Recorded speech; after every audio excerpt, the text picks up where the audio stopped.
Welcome to the Mizzle And Dub Show, where they know sports. If you wanna know about sports, this is where you go. Welcome to the Mizzle And Dub Show, where they know sports. If you wanna know about sports, this is where you go. First down, touchdown, first down, touchdown, yeah. First down, touchdown, yeah. First down, touchdown, touchdown, yeah. First down, touchdown, yeah. Well, good evening, one and all, and welcome to episode number 158 of the Mizzle And Dub Show. And I'm just apologizing in advance. My co-host is not in a very good mood. Obviously, you can tell by his headline, but we will discuss that later on in between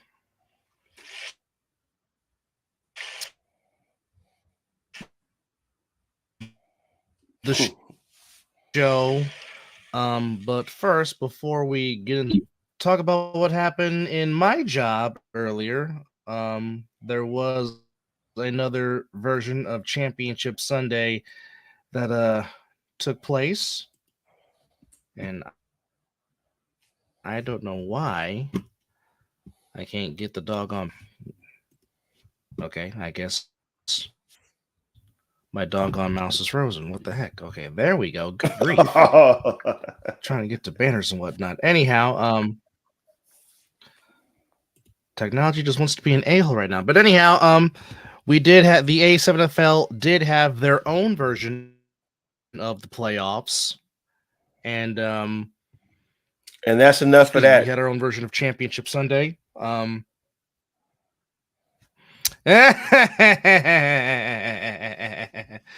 Thank you, EJ Whistle. Appreciate it. There was the semifinals between the Alienators and the Insomniacs, and the nightcap was the Outlaws. Great game. Sick with it. And at the end, yes. And at the end of the day, we get round 4 between the Insomniacs and Sick with It in the Fall Brawl Championship, which will take place next Sunday on February the 4th. I don't know if the time is 4 p.m. or 1 p.m. Pacific time, but once we figure that out, we will let you know. But in game 1, between the Alienators and the Insomniacs, the Alienators showed a tremendous amount of heart. They played well. The game was competitive, but at the end of the day, the Insomniacs basically shown why that they are coming into this championship game with a 17-game winning streak. Oh, nasty. Yeah. Well, I mean, they ran the gauntlet last year by going 12-0 in the season, winning the championship. They did, and then winning their 5 games here in the so far in Fall Brawl. Now have a chance to make that 18 straight before they head into the national season, which will start on March the 24th.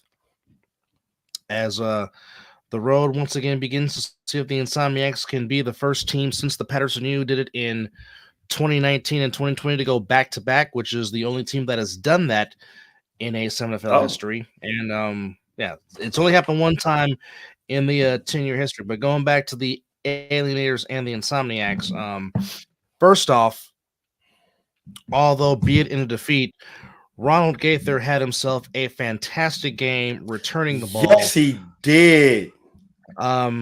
He almost could have had a second touchdown, but he got hit in the family jewels. But he had one touch.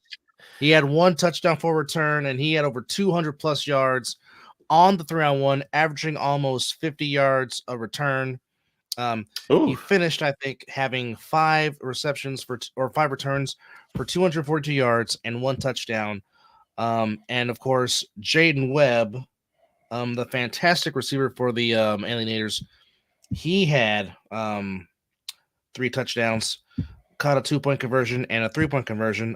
He had a lot of points. He had like 23 out of the 41 points that the Alienators scored. But again, at the end of the day, as the Insomniacs always say, they are just better. And Eric Schufer Jr., better known as Munchie, 7 catches, 159 yards.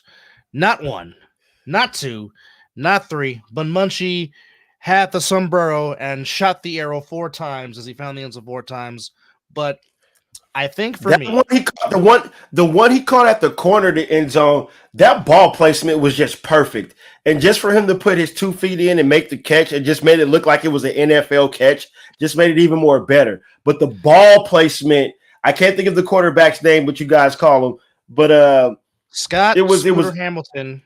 Yes. Big men should not be able to accurately throw the ball like that. Not even that, Dub. Is that when they were rushing and getting to him, he just shrugged them off like it was nothing. Like, get off me.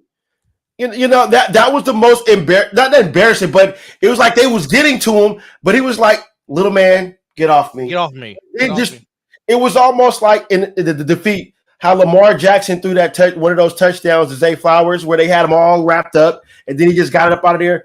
But that's how that big man should not be able to do that. No. But I think for me, the play of the day in that particular game, the touchdown pass that he threw to Stone Stevenson, literally he was like on one leg and still able to throw the ball accurately. Like side arming the ball. And then Stone Stevenson always seems to be in the right place at the right time. Makes a great catch, but I'm like, I mean, as I'm calling this, watching this in the booth, I'm like, how in the hell is this big man on one leg still managed to throw the ball downfield, throw it accurately, and throw it right in stride over the defender's head to where Stone can make the catch? I mean, it's really insane. But again, as I've said before, I mean, it's tough to game plan for the Insomniacs when you have one running back in Anthony Wilkerson, who's a grown man. Indeed. It's even worse. Oh, man. It's even worse when you have Devontae Carter, who is very hard to tackle with his low pad level as it is. And that name was getting mentioned a lot. And then you got Juice Richard Washington, the newcomer. We didn't even talk about that man yet. And oh, by the way, and he, by the way, just had his own drive to where he was the whole entire drive and just ran down the field, and that led to a touchdown. That's what. Yeah. It's very hard to try to game plan for this team when you have and again, and they didn't even have two of their best receivers because they didn't have David Clark. Oh, they didn't have They didn't have Donnie Lyons, which those two guys are playing for they're playing right now for the Las Vegas Lucky Sevens flag football team, but they will be back in the spring, obviously. For and then not to mention Cody Johnson, another newcomer to the Insomniacs. All he does is just play a solid defense on the 3-on-1 return, and also he can catch. Who was the guy? And also he can also return. Who was the guy that showed up? What's your question? Who was the guy? Who was the guy that just showed up, and then as soon as he stepped on the field, he got an interception? Who was that? Oh, Smooth Brown. I love that fucking name, man. I love that name. Smooth fucking Brown. I love that name. He comes in, gets the interception, looks to the sideline, laughing like, "Did this really just happen?" But in a sense. But in a sense, his interception really turned the game around, and basically the Insomniacs. It really did. Yes. It did. Away. But again, back to the Alienators. Now, I don't know which legacy team they're going to be for the fall, but I don't know if the Alienators are going to become the GOAT or if they're going to become the Pit Bosses. I don't know which team they're going to, but this particular core, if the Alienators can keep that core together going into the spring, they can vie for a playoff spot because they have some talent. I mean, I love watching Devontae Moncrief, even though he wasn't a big factor today, but Devontae Moncrief had a tremendous solid fall brawl. Of course, Ronald Gaither, who does everything, it was very talented. And like I said, he had a big game with the returns and making some big catches. So there's that. Quentin Ariarte, the quarterback, made some very good throws. He definitely can improve and get better. And of course, Robert Burns and of course Jaden Webb. I mean, Jaden Webb is an absolute stud. And by the way, Jaden Webb is going to be one of our guests this upcoming Wednesday on the Other Side of the Ball podcast, which you can catch it on the Other Side of the Ball YouTube page. along with him.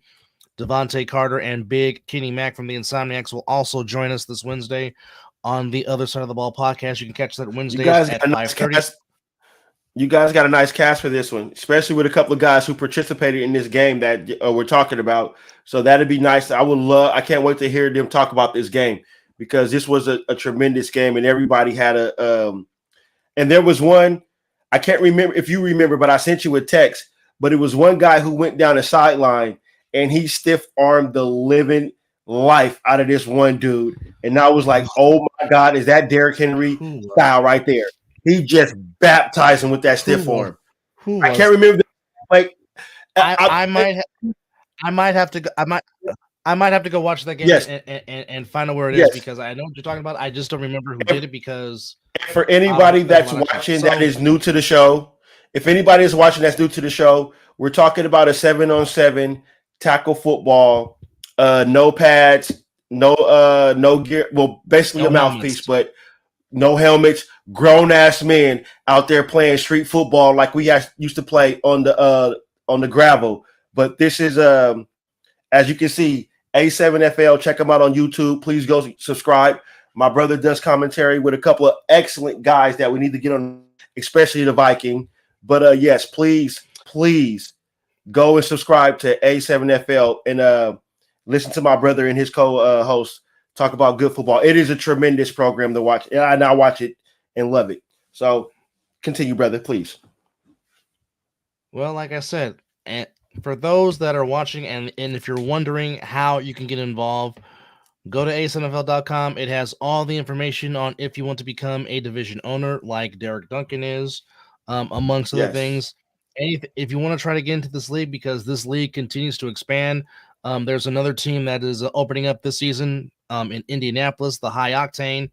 Oh, they're making their debut this spring. So I mean, there's a lot of nice. There's a lot of growth trending in the A7FL. So like I keep telling y'all, get on the train now because it's only. Let's get a West Coast team, man. Let's get somebody out here in the Bay Area. Well, like I said, our good friends, the All Pro Jaffos, Patrick K and JP, they have been vouching and vying to get the ACE-NFL out there in Northern California because there are plenty of areas in Northern California where they can have ACE-NFL. Generally, the Sacramento area, you can get Stockton involved, Roseland involved, Vacaville, Dixon, Davis, whomever you want to get involved. You can get a Northern Cal division out there because there are some players, I'm pretty sure, that will go out there and give it. I'm pretty sure there's people that you and I know that would get out there to play. Well, hell, even our stomping grounds is Squarefield. Squarefield, and like I said, even my little cousin, he plays semi. Even he plays semi-pro. He wants to get on, so and he's very talented. And you know me, I don't promote none of my. I don't promote none of my family. If you're not good, if you ain't good, you ain't getting no recognition out of me. And my little cousin can play some football, so let's get it out here in Northern California. There is a lot of factual things on that. So nonetheless, the final stats in this game between the Insomniacs and the Illinois. So passing yards total, it was 322 to 186 in favor of the Insomniacs. Rushing yards was all Insomniacs, 247 to 51. The Alienators, however, led in return yards, 395 to 201. But of course, the one turnover, the interception forced by Smooth Brown, basically changed the game. Total yards, 569 for the Insomniacs, 237 for the Alienators. But like I said, the Alienators played with some tremendous heart and played with tremendous passion. And like I said, if they can build on what they did this year, whatever that's your only celebration on the show, sir. We'll never give no more credit after that. He is definitely like I said, my partner is not in a happy mood. Like I said, he is definitely not in the greatest spirits because his worst nightmare has happened twice for the second time here with the Super Bowl. Yes, he has. His interception does not replace his interception the first time. Well, by But far, well, I think definitely for he just showed up and walked on the field and got an interception. That, ladies and gentlemen, that is too much for me. That is spectacular. For you just to show up, you ain't even warmed up stretch. Could have went out there and pulled the hammy, but I'm gonna get an interception. That's awesome. You can't tell me any different. Well, Debo, I understand. Debo, there is no passion. I'm just speaking how I want to speak. I will not be yelling. I will not give you anything. Go ahead. I think he's talking about your A7FL passion. I think that's what he's talking about. Oh, okay. Okay, I hope so, because you're not getting no Chiefs Niners passion out of this guy. That's not happening tonight. Now, it's not worth it. Now, yes. Other side of the ball, I agree with that because his one-handed one. Okay, I'll have to send you the video. Hello, Mel. How are you, sir? Mel, that is my technical director who does a fantastic job behind the scenes to make sure our camera work looks good. Tremendous camera crew. Appreciate you, Mel Carey. Appreciate you, brother. Thank you for chiming in. Of course, we are all over the place. So we are live on our Instagram page, and we're also live on Mizzle and my own personal Facebook page. So if we're reading comments, we're also reading comments from our Facebook. To all those that are watching on our YouTube page, all 11 you guys, we appreciate it. Even if it's ladies and gentlemen, we appreciate the 11 viewers we have right now. I hope you guys are entertaining you right now, and please forgive my bitterness. And to our 2 new subscribers to put us at 83, we appreciate you guys. God bless y'all. Thank you very much. And hello. Let's get to 100. Hello. Oh yes, and he really made that his name. Hello, Pierre. How are you? Thank you for chiming in. Of course, Peanut, another one of our hardworking producers on the scene, behind the scenes, in the broadcast booth, giving us tremendous camera views and counting us down for breaks. So shout out to him. Can we also say thank you to Pierre for subscribing. So now we are now at 84 subscribers thanks to Pierre. Thank you very much, sir. Oh boy. We appreciate it. Thank you, sir. Yes. So the final score was again 66-41. The Insomniacs advanced to the championship game, to where once again it will be another Sick-Witted versus Insomniacs matchup, as Sick-Witted defeated the Outlaws by a final score of 54-20. For me, for that particular game, the difference in the game was just turnovers. The Outlaws kept turning the ball over, giving Sick-Witted a short field to deal with, and Sick took advantage of that.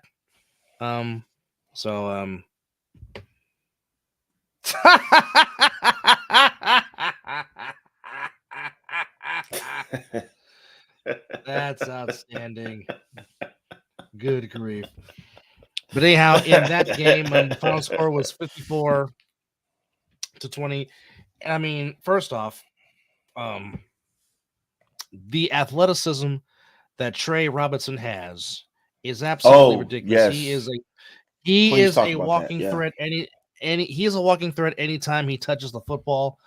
He kept a lot of plays alive with his legs. And the one touchdown he threw on the dime to Fleming, rolling to his right and hitting him downfield, hit him right in stride, was a beautifully thrown ball. I think this game could have been different if the Outlaws took care of the football better. Because this is what I do, and it doesn't matter what level of football, you cannot give teams extra possessions by giving the ball by turning the ball over. A lot of times, if you turn the ball over a lot of times, you're not going to win in this game. Jeremy Geary made some plays. Big man with football was called a lot during this game. Yes, it was. And that's tremendous. I love it. His toe drag swag doing the Superman catch for conversion out of bounds is some of the best stuff. Like I said, just like Scooter Hamilton with Big Useo, big men are not supposed to move like that. No. They're not. No. Not at all. But I will say this. But I will say that this was Coach Wallace's debut. Coach Wallace, who coaches the Las Vegas Kings in the upcoming indoor season that's not going to take place until 2025. But he came on to coach the Outlaws. It was his first game there. Now, if Coach Wallace stays coaching A7, you will see a difference in whatever team he decides to coach. The thing about this is with the Alienators, the Outlaws, and just those two teams, Alienators, Outlaws, and the Alliance. It's going to be interesting to see where the rest of these guys, because I mean, some players in the Alliance, they play for the Legacy team, and some will go back to them. But in regards to the Alienators, and some other players on the Alliance and the Outlaws, the real question is, where are they going to take their talents for spring? That's going to be the ultimate question. We don't know. Like I said, the season will start on March the 24th, the 10th anniversary season of the A7FL. Final team stats in this game for Sickwood and the Outlaws. Passing yards, Jeremy Geary had a tremendous day passing the ball. He threw for 334 yards, and Outlaws threw for 157. Outlaws contained the rush, or had the better advantage in rushing, mainly because of Trey Robinson. They ran for 175 yards to 152 for Sickwood. Return yards, 202 yards to 60.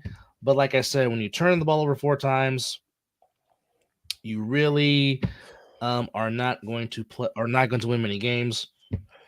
Total yards for So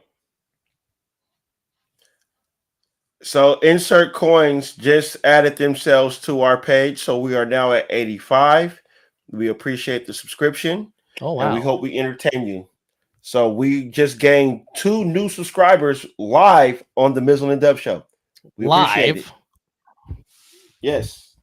Well, thank y'all very much. So total yards, 486 for Sickwood, 332 for the Outlaws. Whoa, that is breaking news. Wait a minute. Well, hold on here. Uh-oh. Interesting. Well, breaking news on the Mizzle and Dub Show. I'll say this: if that is to happen, and obviously Trey will make that announcement for himself, but if that is, Trey Robinson has already made history as being the only man to get a championship ring on the East Coast in the A7 and here on the West Coast in A7. So no one can ever take that description away from him if he decides to hang it up. But that is something interesting. And obviously, as soon as we find out more, it doesn't matter what platform it is, if it's the 3-on-1 podcast or the other side of the ball, somebody will bring it to you. Hello, Nick Blaze. Love you back. We love you too. Hope you are staying warm up there.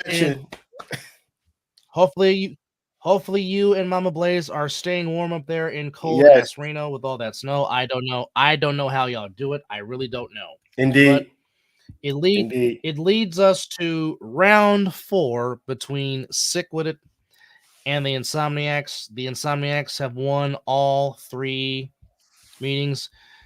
No problem, Mr. Duncan. Appreciate you, sir. Hold on, what you talk about, sir? All you gotta do is put in the request, and we will get it done, no matter what.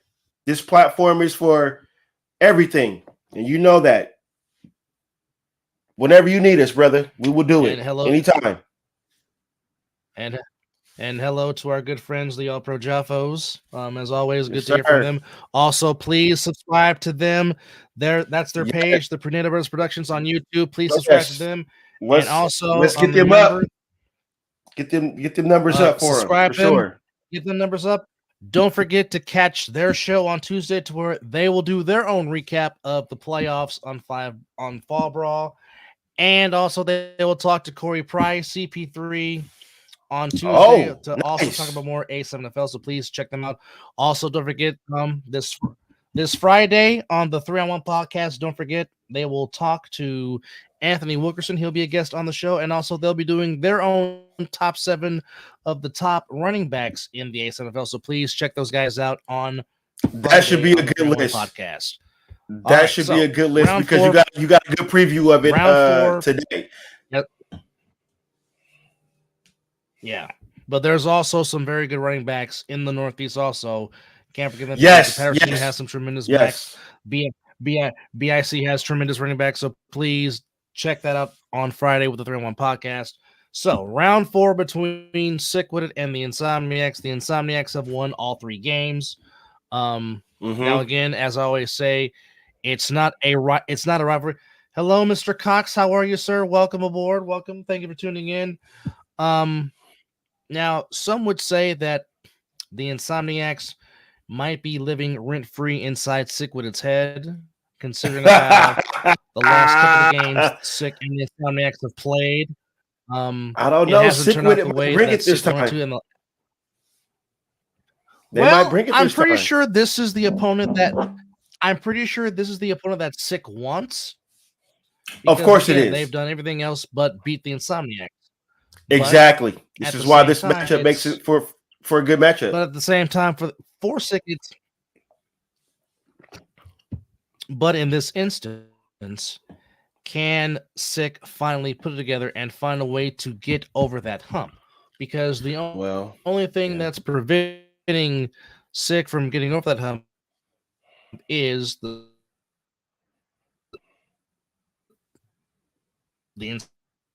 Insomniacs. But it's true. Have their most of their full roster intact because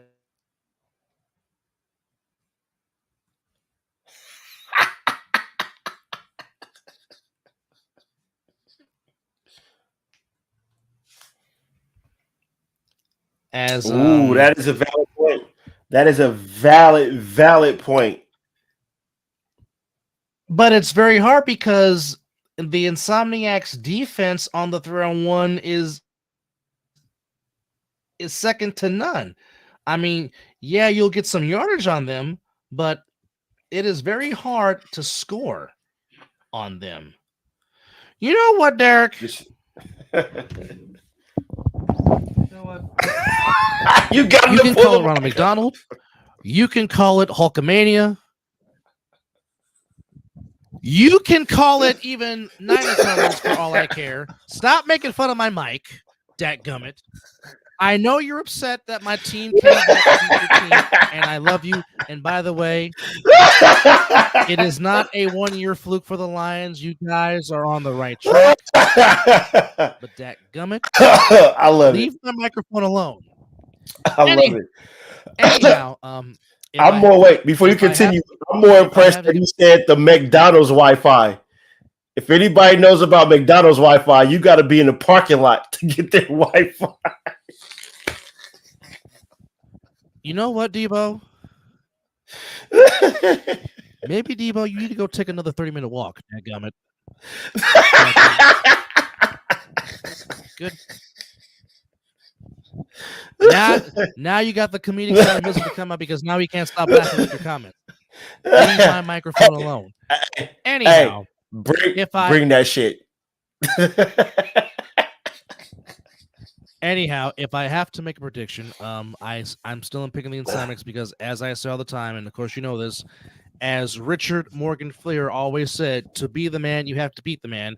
Got to beat the man. Yeah. Until somebody can prove that they can beat the Insomniacs on the field, I'm going to pick the Insomniacs because, as it was implemented today, whenever you need a play, be it on 4th down, be it on 3rd down and long, number 11, Eric Schuford Jr., a.k.a. Munchie, or as his head coach JB likes to call him, Debo Munch, he's always there to make a play whenever you need it. It does not matter the down and distance. He'll be like, throw me the ball. We had to bring a Niner reference into this. Well, again, that's what it's at. That's what it's at. I mean, I call him Swiss Army knife because that's what he really is, because he catches, he throws, he plays defense, but more importantly, he can block. Because if you go back to the championship game against the Nightcrawlers, to where on Anthony Wilkerson's game-winning touchdown run, Munchie literally took out 3 Nightcrawlers as Wilkerson is running down the sideline heading towards the end zone despite having a cramp at about the 12-yard line, but still made away. But on that replay, if you look at it, Munchie literally took out 3 players on that touchdown run by yes, he did. And that's just how special of a football player Munchie is. Yeah. But I still have the Insomniacs winning because, again, like I said, until somebody can beat them on the field, I'm going to ride with Wolfpack, and that's nothing against Sick because there are some tremendous players I like on Sick with. I like JG. I like Julio Mora. I like Deion Southern. I like Justin Shepard. I am the biggest fan of Darren Palmer. Darren Palmer is one of the finest human beings and professionals. Yes. Yes. You ever want to know? Yes, Derek. I put this on. I shared the link in the players group so they can watch. Hopefully, they are. Somebody did approve the link in the players page, so yes, I did share. Yes, I did. I told you, brother. Our platform is your platform. We want to get you guys worldwide with this, and if the Mizzle and Dub Show can help, we'll do whatever we can.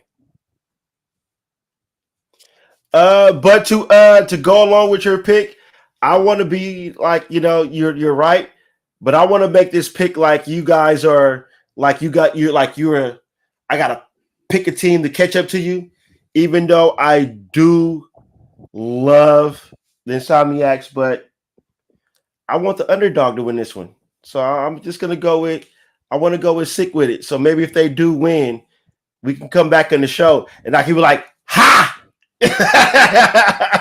But I believe this is going to be a tremendous game, though, by both teams. I mean, like I said, the Insomniacs got a quarterback that just got dudes like you playing a video game and you run up on them. You be like, back up off me. So, but so I'm just going with that. I will say Insomniacs by 17. I will say somewhere in between the 17 and 20 range. I think Sick will try to make it competitive in the first half, and I think eventually in the second half, I think the Insomniacs will pull away in the second half like they always do.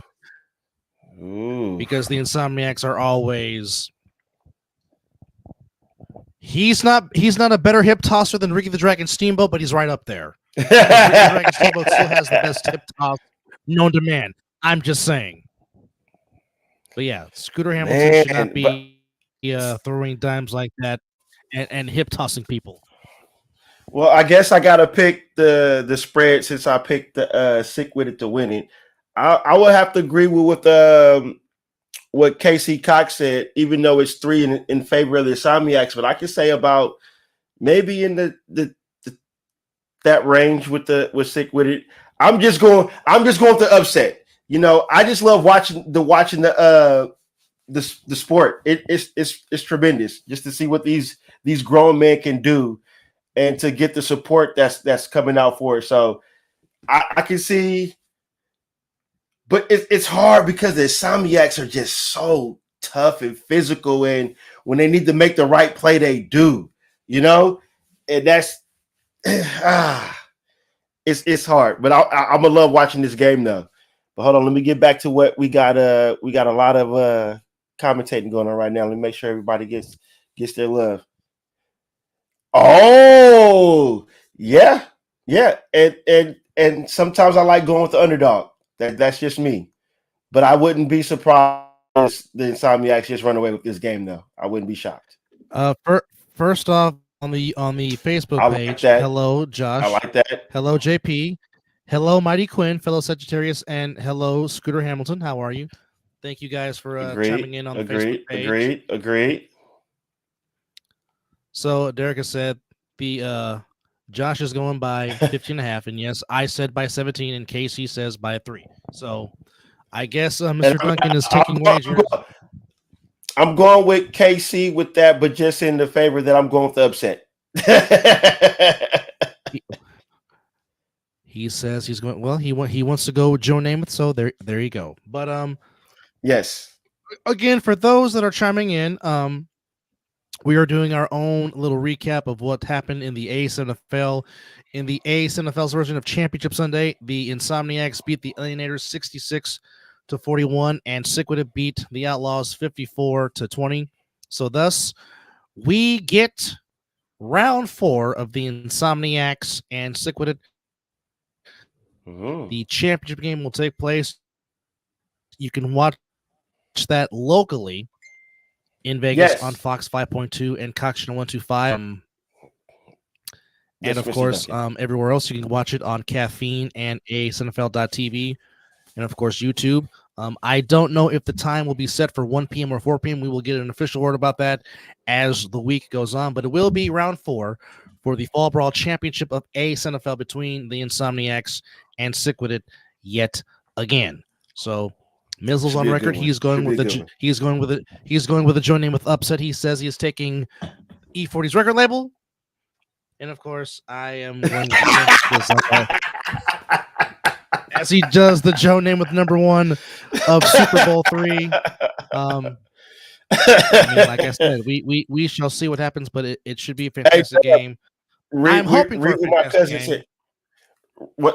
My cousin is taking that one. Oh, he's taking Sick with it too?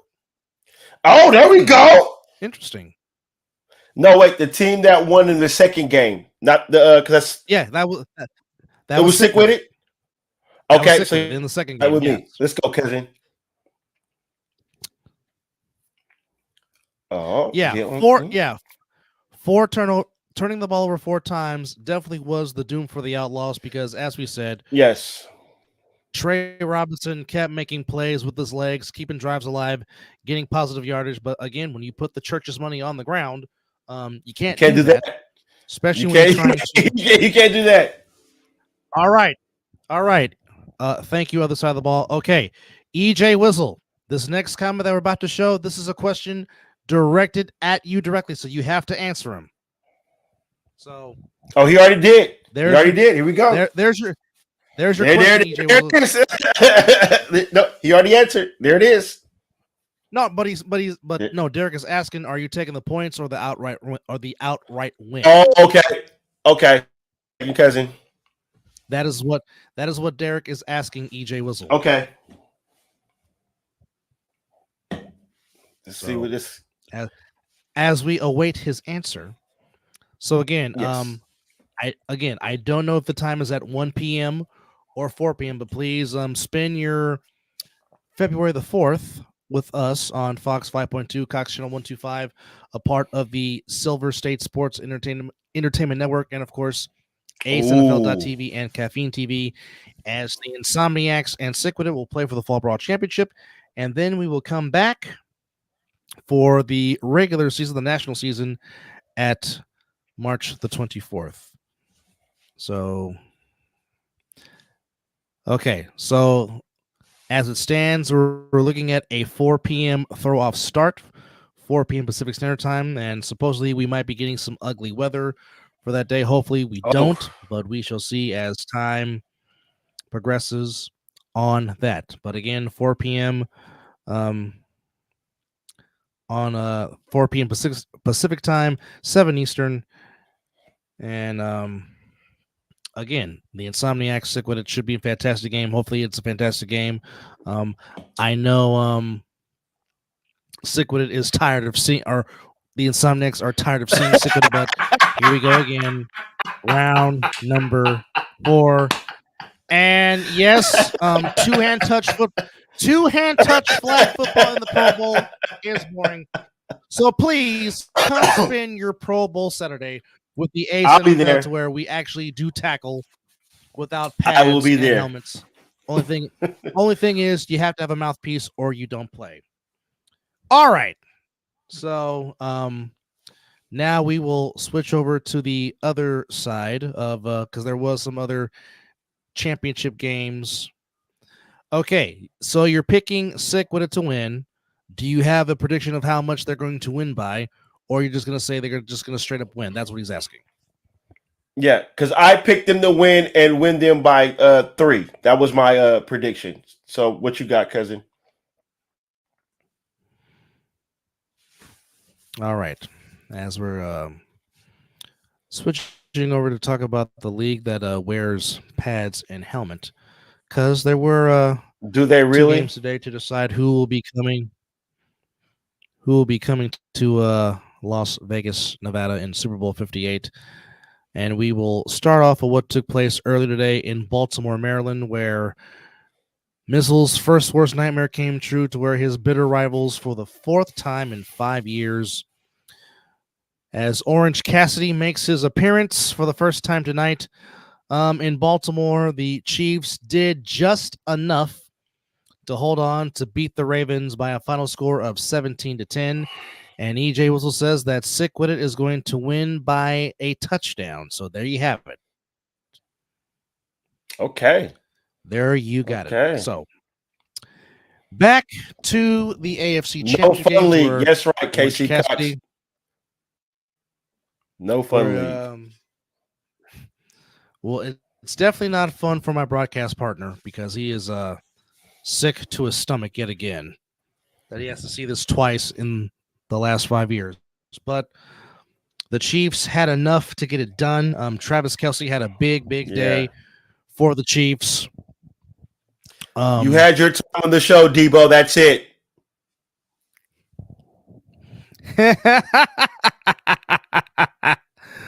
Oh boy.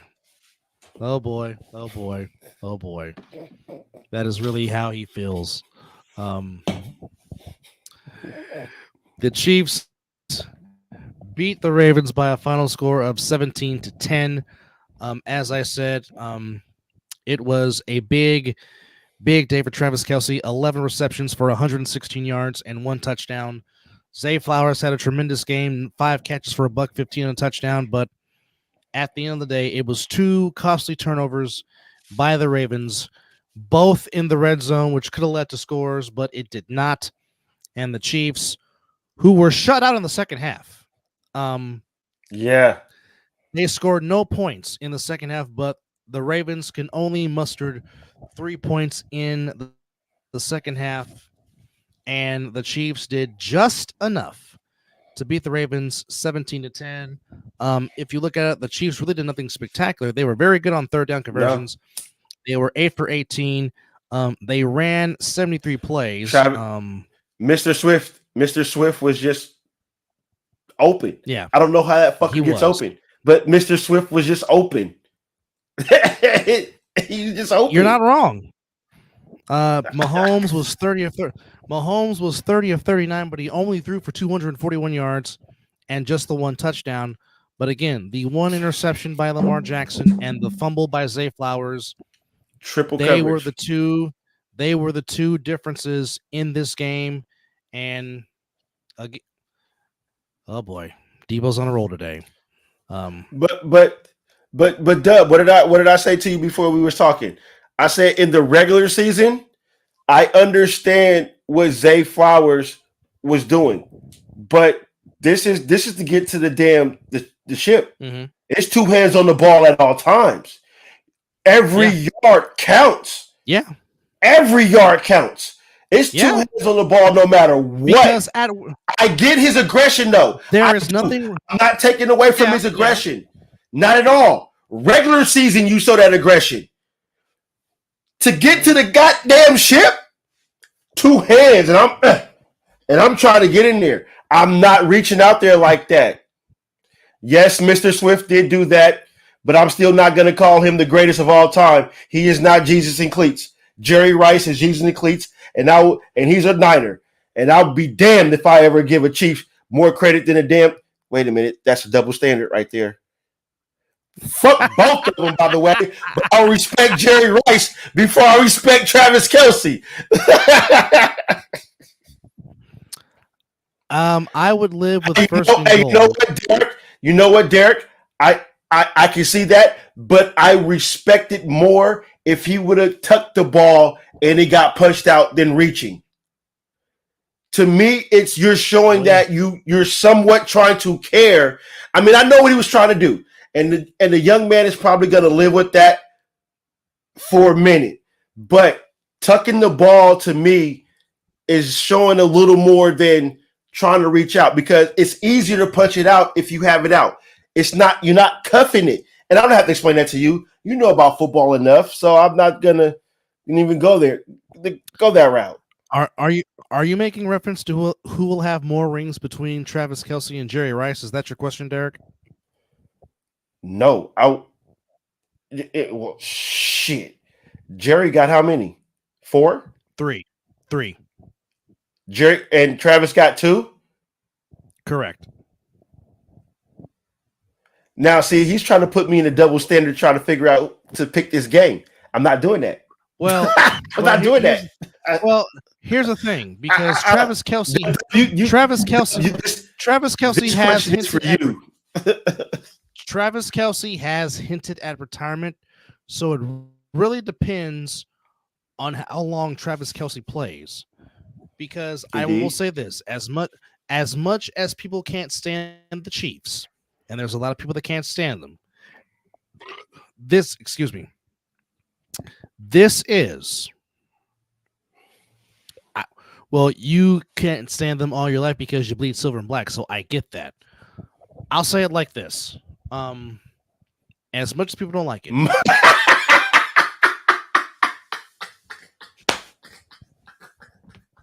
I love JP. I love you, buddy. I love you. That's all I can say. I love you.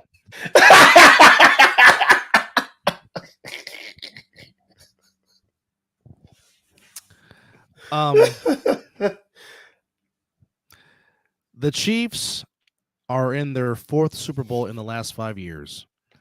And as much as some people can't stand that, you have to tip your cap and give them their due, because that's hard to do.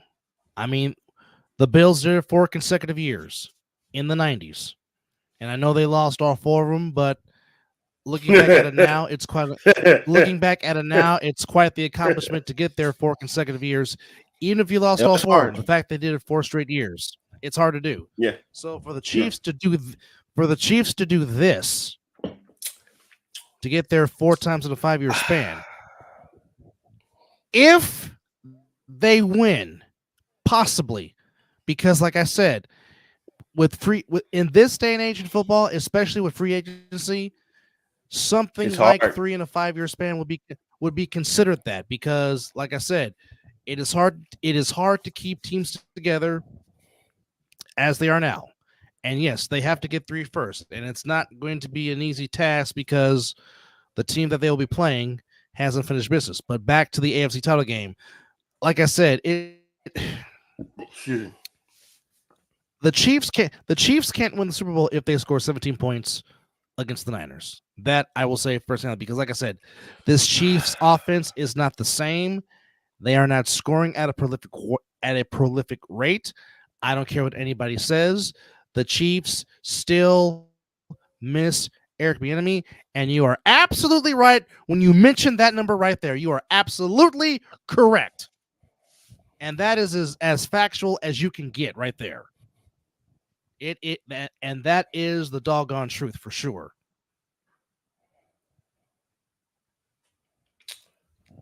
And it's true. It's doggone true.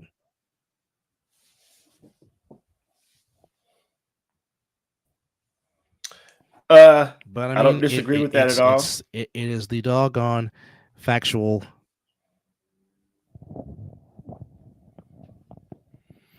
So, with that said, 4th time in the last 5 years, the Chiefs will be representing the American Football Conference in the Super Bowl. And it's just amazing how all these years it was either Brady, Manning, or a Roethlisberger representing the AFC in the Super Bowl. And now those guys have retired.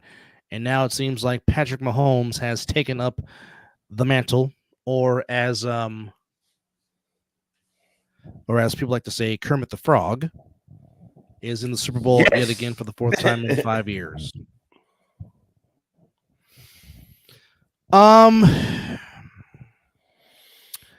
Here's the thing.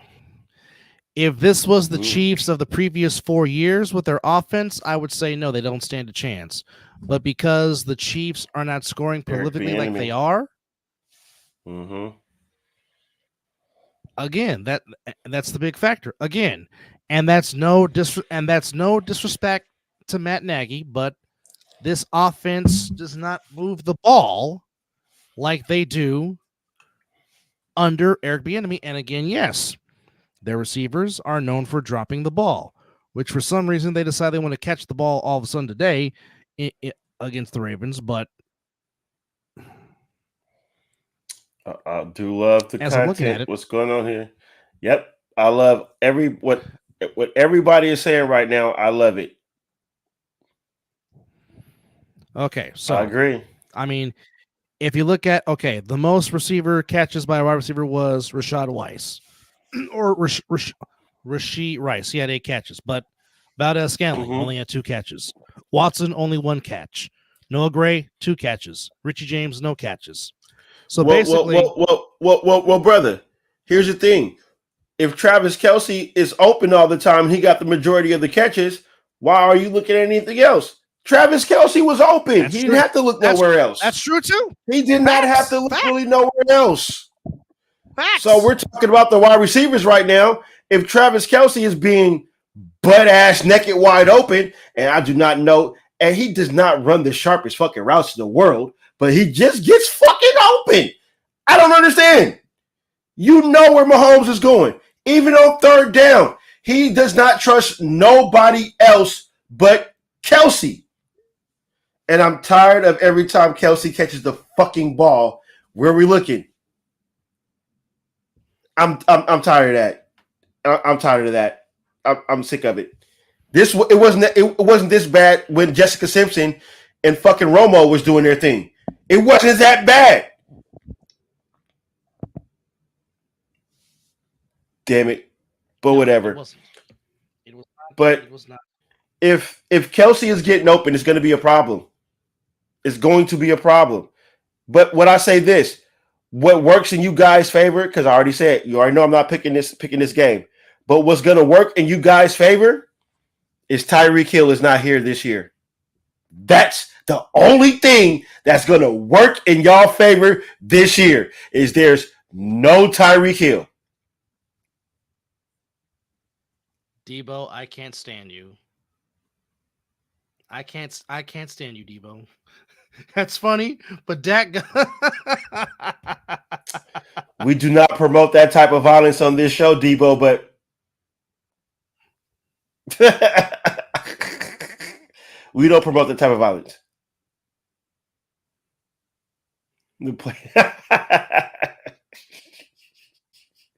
See? Yes. We don't promote that on this show. We don't.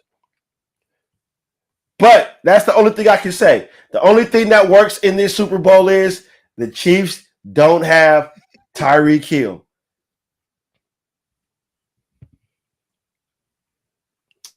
They do not. They do not at all. They do not at all. On the West Coast, yes, it is. That's about all I'm watching for. I'm only what? Derek, don't no, Derek, no.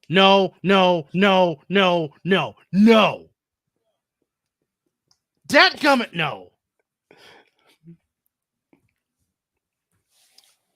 And cheers to you too, Master Yoda. Welcome. Normally I would have I'll have a Baby Yoda shirt on, but it's sports week.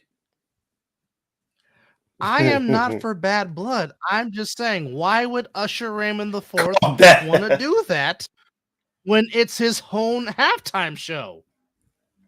Oh, see. We have gone completely off the Richter right now. Here we go. Here we go. You know what? Lord, I'll say this. Lord help us. I will say this. I kind of had a figure that if that shit would happen, why would she not perform? Why not? She's gonna fucking be there. Why not bring her ass out there? Why the fuck not? Why not? Well, it seems like we're already talking about it, so the bets are going on right now. But I promise you, I'm pretty wouldn't sure. be shocked. I'm pretty sure that will become a Vegas prop bet. It's already I'm pretty in the sure that's calls going to right become now. a Vegas prop bet. It is a bet right now. Somebody wrong.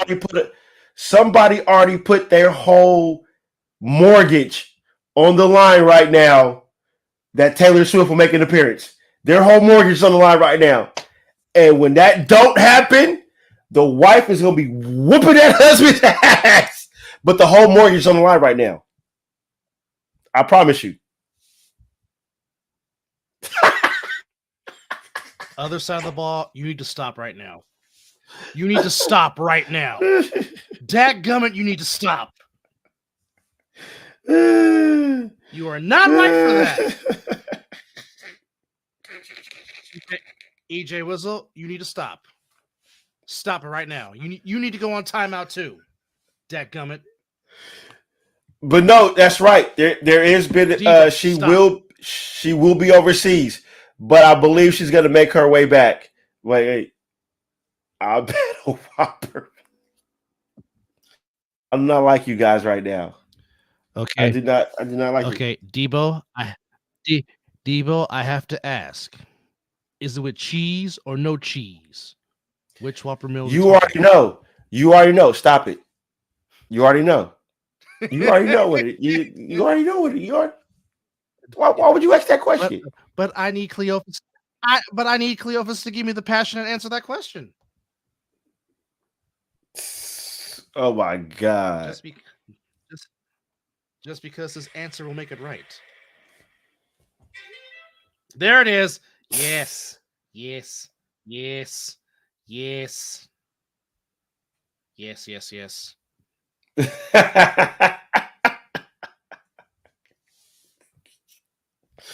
Oh God, I love it. I love it. I love it. I can't pick the Super Bowl. Cheese. Yes. I cannot pick the Super Bowl. I can't do it. We know you won't. I have to live with this another year. I just got information that has been told to me, and I quote, she will be there because she has time between her concert in Japan and then in Australia. Oh, that must be from a Swiftie. So I don't know if she is a Swiftie or not, but most likely because if she's telling you her plans, that's a Swiftie. That is a Swiftie. Is that really what she calls her fans, Swifties, for real? Seriously? I have no fucking clue, but that's what I hear. I know the Beyonce got the Hive or the Beehive. I don't know all this fucking shit. I listen to goddamn R&B, rock and roll, rap music, and country, damn it. I don't be listening to all this other stuff. Okay. She just said she is not a Swiftie. Okay. So that makes me feel a lot better. There you go. Okay, so the other side of the ball says that there's a rumor that Usher has a surprise. Well, guess who it is? Debo, what about Kenny G? I hope it's Little John. Derek, stop it. Stop it, Derek Duncan. Oh my God. Derek is killing me tonight, folks. Oh my God. The chat line is on fire and we love it. Derek, by the way, how is my nephew doing? How is he doing? Because I'm pretty sure you're on daddy duty right now. Oh, yes. All day, Debo. Yes, all day. Yes.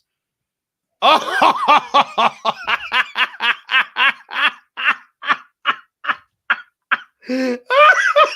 oh no!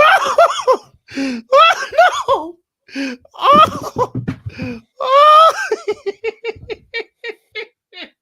Oh no! I wish this was around the horn right now so I can give you that little buzzer to put you on timeout for that one. That was bad. That. Well, Yeah, that's good. That's good that he's sleeping, so possibly you can get some sleep in tonight. That's good.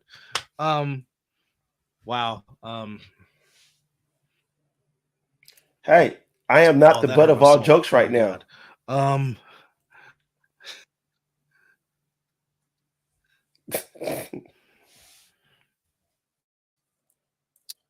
Uh-oh. Well, I mean, I have felt the pain many a nights. I get it. I am a happily married man. I'm not answering that question. Wow. I am a Anyhow, happily married man. I am not answering that question.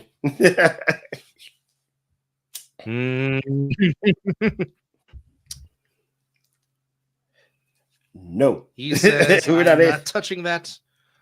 He says, nope. He says, can't do it. I rebuke that, Satan. Going back to the Ravens.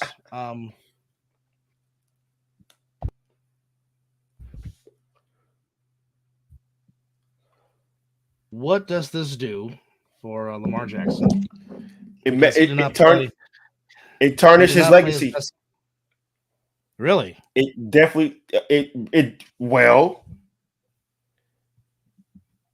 he wins one, but the one that counts. This is where he was supposed to put the stamp. Was his year. This was his year. Mm-hmm. Number 1 seed at home. You are the leading. There was nobody going to win the MVP this year. It was nobody. He single-handedly had the MVP in his hands. Mm-hmm. And he fumbled it. You're not wrong. He fumbled it. You're not wrong. So this tarnishes his legacy. Ladies and gentlemen, from the All-Pro Joffos, Mr. JP himself, Mr. fucking Niner fan. So I don't know what the fuck I'm introducing him for, but welcome to the show, JP. Welcome to the show. God damn it. He's taking his victory. JP, calm down. The game's over. Calm down, bro. Calm down. Breathe. No, all jokes aside, JP was the only one in the chat. He was speaking some we were going back and forth with some real football shit. But like Dub said, calm down, bro. You guys fought this one. This one that first half almost ruined. Oh yeah. I can't even tell you. It ruined a lot of Niner fans, not just you. A whole lot of the empire was ready to crumble. I've never been so close to flipping the coffee table in my entire life. I've that first half, and I was messaging you guys like it's over. The team of destiny is here. It's like, I mean, yeah, we had last week. We got the first win out of 31 tries from being down by 5. But could we do it again 2 weeks in a row?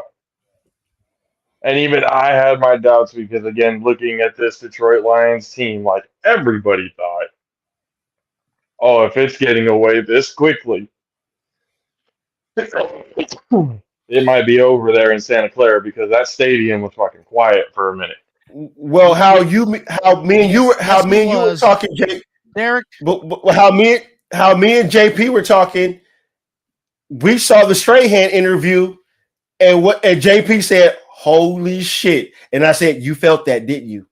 You felt that in my soul after that Strahan interview with Dan Campbell. You felt like, oh shit, this could really fucking happen." I had told you guys that before. Like I love the team of destiny thing. I love what the Lions are doing. I didn't want to be the team to play it. And just for the somehow record, it was Derek and the Viking giving me shit in the first half. They both of them were rubbing it in. Absolutely. Derek, man, I was getting ready to not only I was getting ready to tell Derek like the biggest congratulations. As they should. It was a shitty first half. Denzel from the stands was it also was bad. giving me crap. Talking It about was where bad. you at, Dub. I said, first off, the game ain't over yet. We have not reached all zeros yet. So quite frankly, I mean, it was as ugly of a first half of a game as you can ever have in a championship game.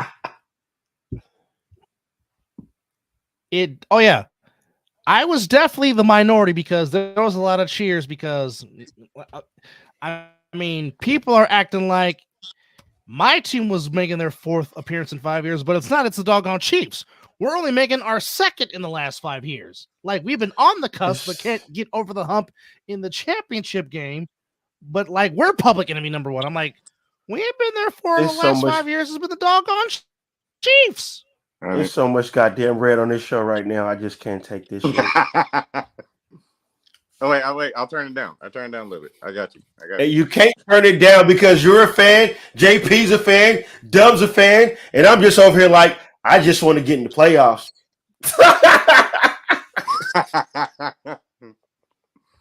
It is so much Still not fucking satisfied, though. Still not satisfied. You are partially There's a lot able to more live go. through Nicole with that one, though, cousin.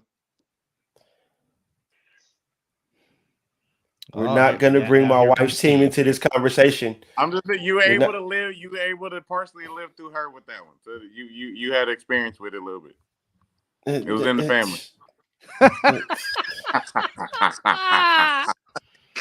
Ladies and Debo, gentlemen, Debo, you can't bring you cannot bring that comment into this because we know the slogan is 31 other NFL teams.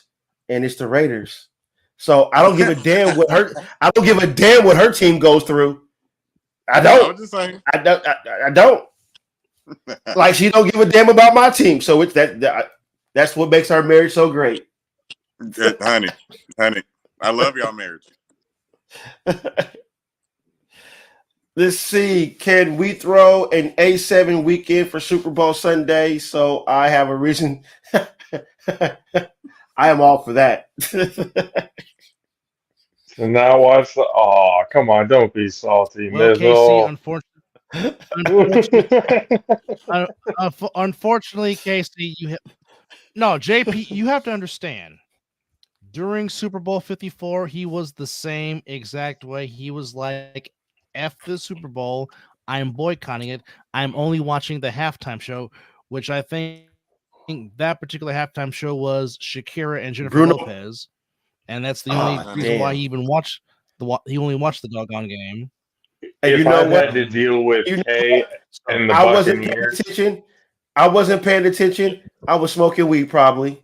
I didn't care. I didn't care about none of the festivities. It's just, you know what? This is probably going to be me on the Super Bowl because I'm off, and I'm probably going to be like, I'll be doing this. I'll be like. and then I'll wake up and be like, Dub, let's do a show. And then he'll do the Orange Cassidy. Yeah, and I'll wake up and we'll do a show. I don't care who wins this. I really don't. But I'll tell you this one thing. Nope. See, I'm gonna throw up saying it.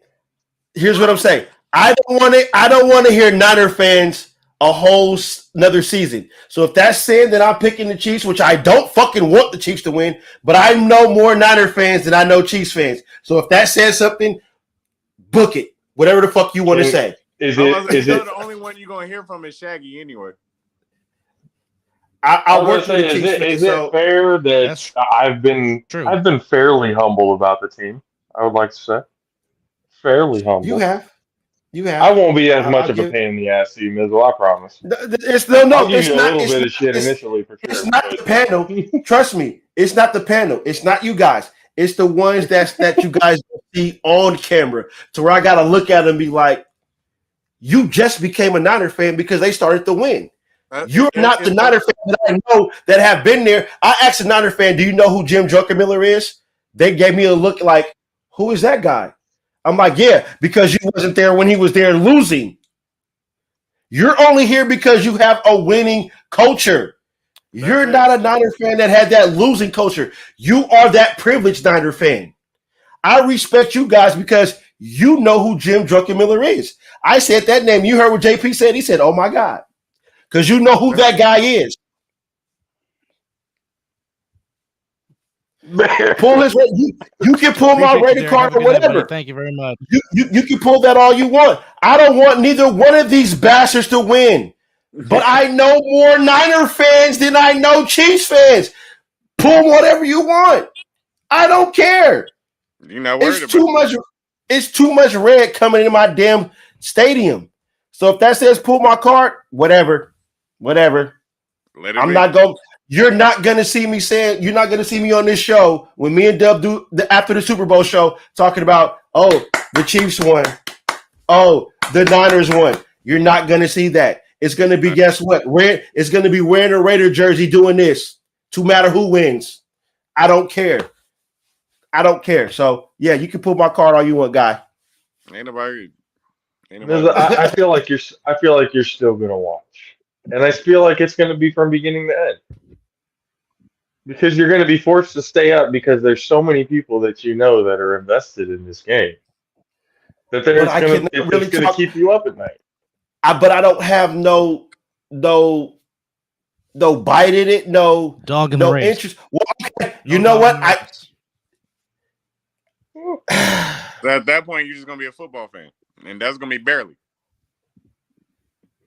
I love football, and this as you see what I said. Don't have to this like is the teams, but appreciate the game.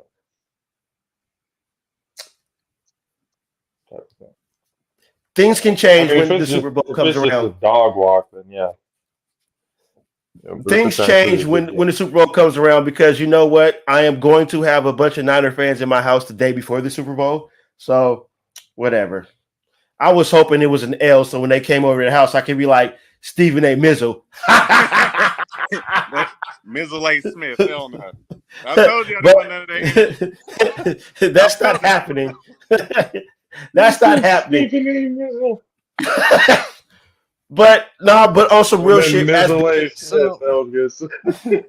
But being as I am a football fan, I would do like to say, as I take a shot when I pour this after I say this, congratulations to you son of a bitches that come out of Santa Clara. And congratulations to them bastards from Missouri that call themselves the Cousin Kissers. Yes, I said it.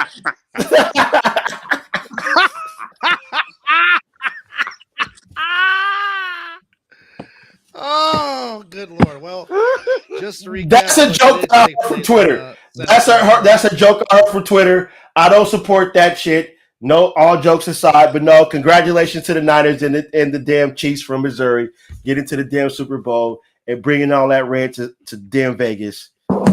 Damn it. Oh, Lamar Jackson had to. It did. I don't know what to tell you, man. Was not the I don't know starts for the Niners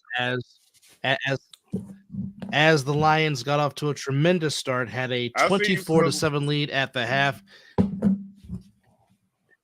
and it seems like that anything the Lions could do in the first half, they did, but the Niners outscored the Lions 27-7 in the second half. It really was a tale of two halves in this NFC Championship game, and Dan Campbell was going to live and die by that decision. It was. He's been doing it all year long, so that's not something that. And why wouldn't he? Why wouldn't he have that confidence? Look what they did in the first half. They ran for over 140 yards in the first half. But you gotta micromanage what's going on.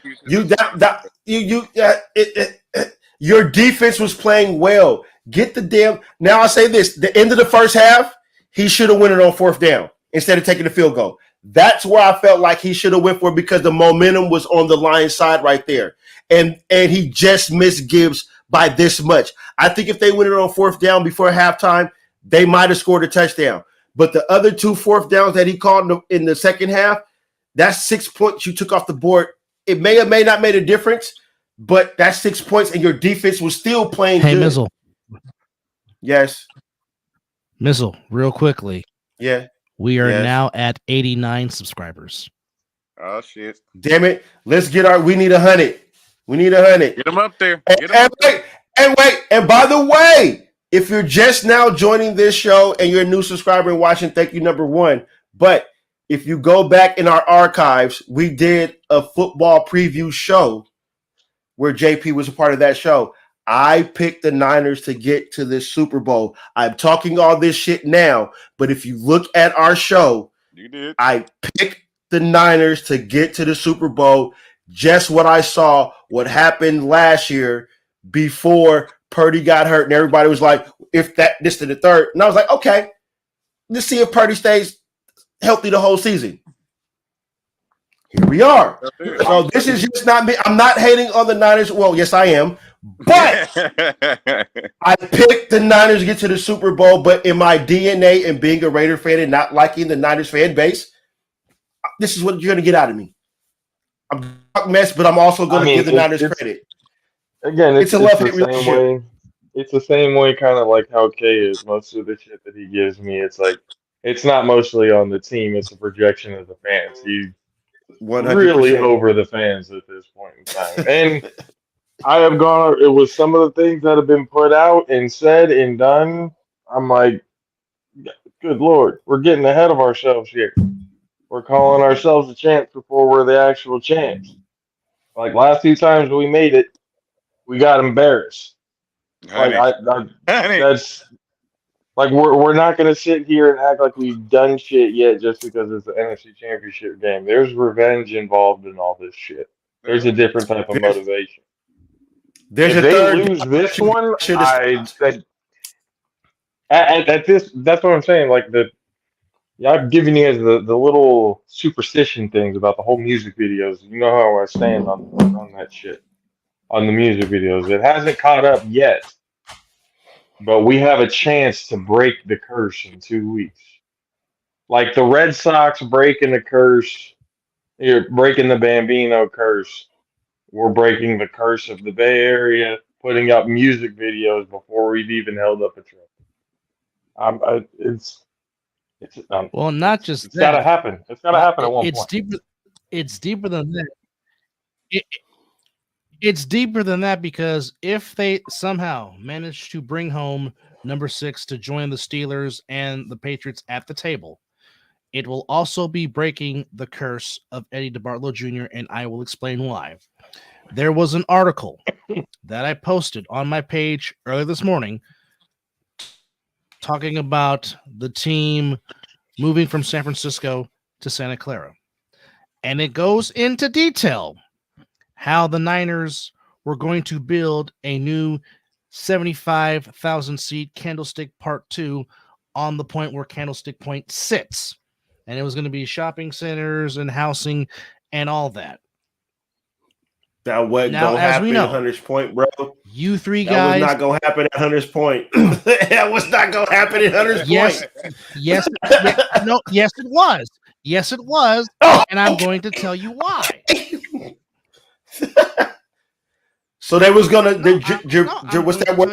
Gentrify the area? Were they going to push everybody out of Hunter's Point? They was going to move everybody out of Hunter's Point? No. You know. No. What? I'm going to get the article and I'm going to read it to you why of how the Niners abandoned San Francisco. Because, as you know, they wanted out of Hunter's Point. You three being current No. John York and Denise wanted out of Hunter's Point, not Eddie DeBartolo Jr. Now. Well, yeah. Now, but who's the majority owners? Now, in those names, who are the majority owners? Yeah, unfortunately, we don't have a say in that shit. Can I make my point, please? That's kind of. I'm sorry. In 1996, when Eddie D was still the owner, he announced that they would be demolishing Candlestick Park and giving it a 75-seat stadium, complete with a shopping mall developed by Eddie D and his real estate firm. It would upgrade the stadium, new hub, all that stuff. Okay. As you guys know, if you ask California voters to build a stadium, they're going to tell you, get the hell out of here. Hell no. However, and this is when Mayor Willie Brown was the mayor of San Francisco, Propositions D and F both got approved. And the city, along with the Niners, they were going to build that stadium. It was set in stone. It was going to happen. And then what happens?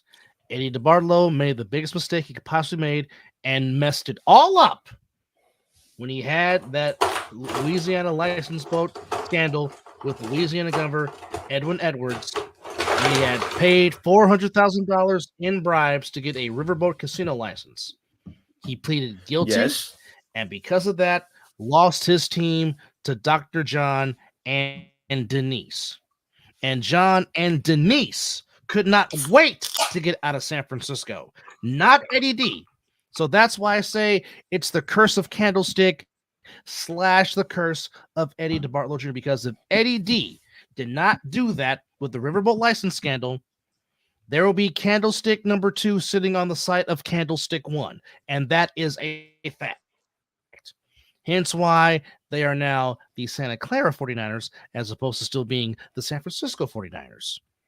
That's our history lesson for today, class. You still was gonna have to clean up that area because after every Niner game, what was the most of the one things? It was a lot of violence over there, right? You're not wrong. You're not wrong. They were, the fact of the matter is, because hold on, Dub. I worked out there and I know what they were trying to do to that area. They were trying to move those people out of that area for that stadium. Oh, yeah. They were trying to clean up that area. I was putting in glass in that area when them negotiate around those, not within those negotiations, but I knew what was going on around Hunters Point because I was putting in glass when I was doing my glazing thing, and they were trying to clean up that area.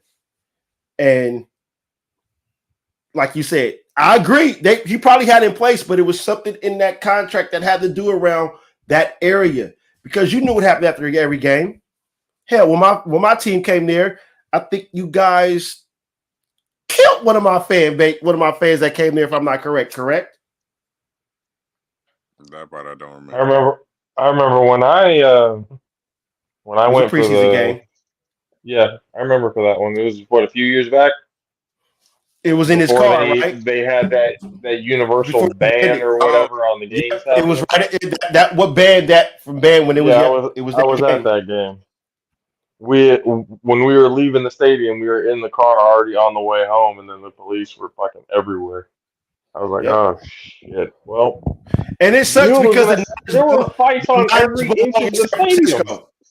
They belong in San Francisco. Just straight up. Where would they have gone though?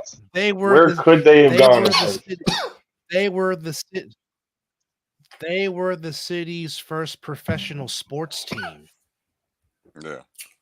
They were the original only professional sports team in San Francisco until the Giants got there in 58. Yes, original, yes. They were the original first sports team in San Francisco in professional sports. And again, would they have been able? Do you think if they decided to, instead of going to Candlestick, stay at Kezar, they would have been able to make it work over time? Kezar was real small. I know that stadium is small, but what I'm saying is like building it over time to get bigger. I mean, Candlestick wasn't even that big when it was first built, but they added a whole thing to it. So that's why I was saying if they would have stayed in that spot, you think it would have aesthetically been. It was in a better area. It was in a way better area. Money makes Kezar. It was, but I mean, Kezar was in the middle of. Kezar is kind of like Wrigley Field in the middle of a neighborhood in the city. It was a neighborhood stadium, and Kezar had some amazing views. I mean, even the one time me and Mizzle saw our little big brother play Pop Warner football at Kezar Stadium, just if you look behind, some of the great views of the city was just fantastic. And I mean, you talk, and yes, Kezar was a dump, but by God, the views that you had from Kezar of the city was just you could have built on it. Amazing, and that's something. Like JP was saying, you could have built on it. Yeah. Well, that's the same thing when they built Mount Davis. You would have had an entire views in Oakland. The views in Oakland was nice until they built Mount Davis. You can see the Oakland Hills. Absolutely. Oh, it was so beautiful before Absolutely. they made that a And football. I look at it like this. Stadium. Yes, they did. And I'll even go and I'll even go one step further. The only season, the nightmare that was Chip Kelly, that 2-14 team, which was god awful. They had a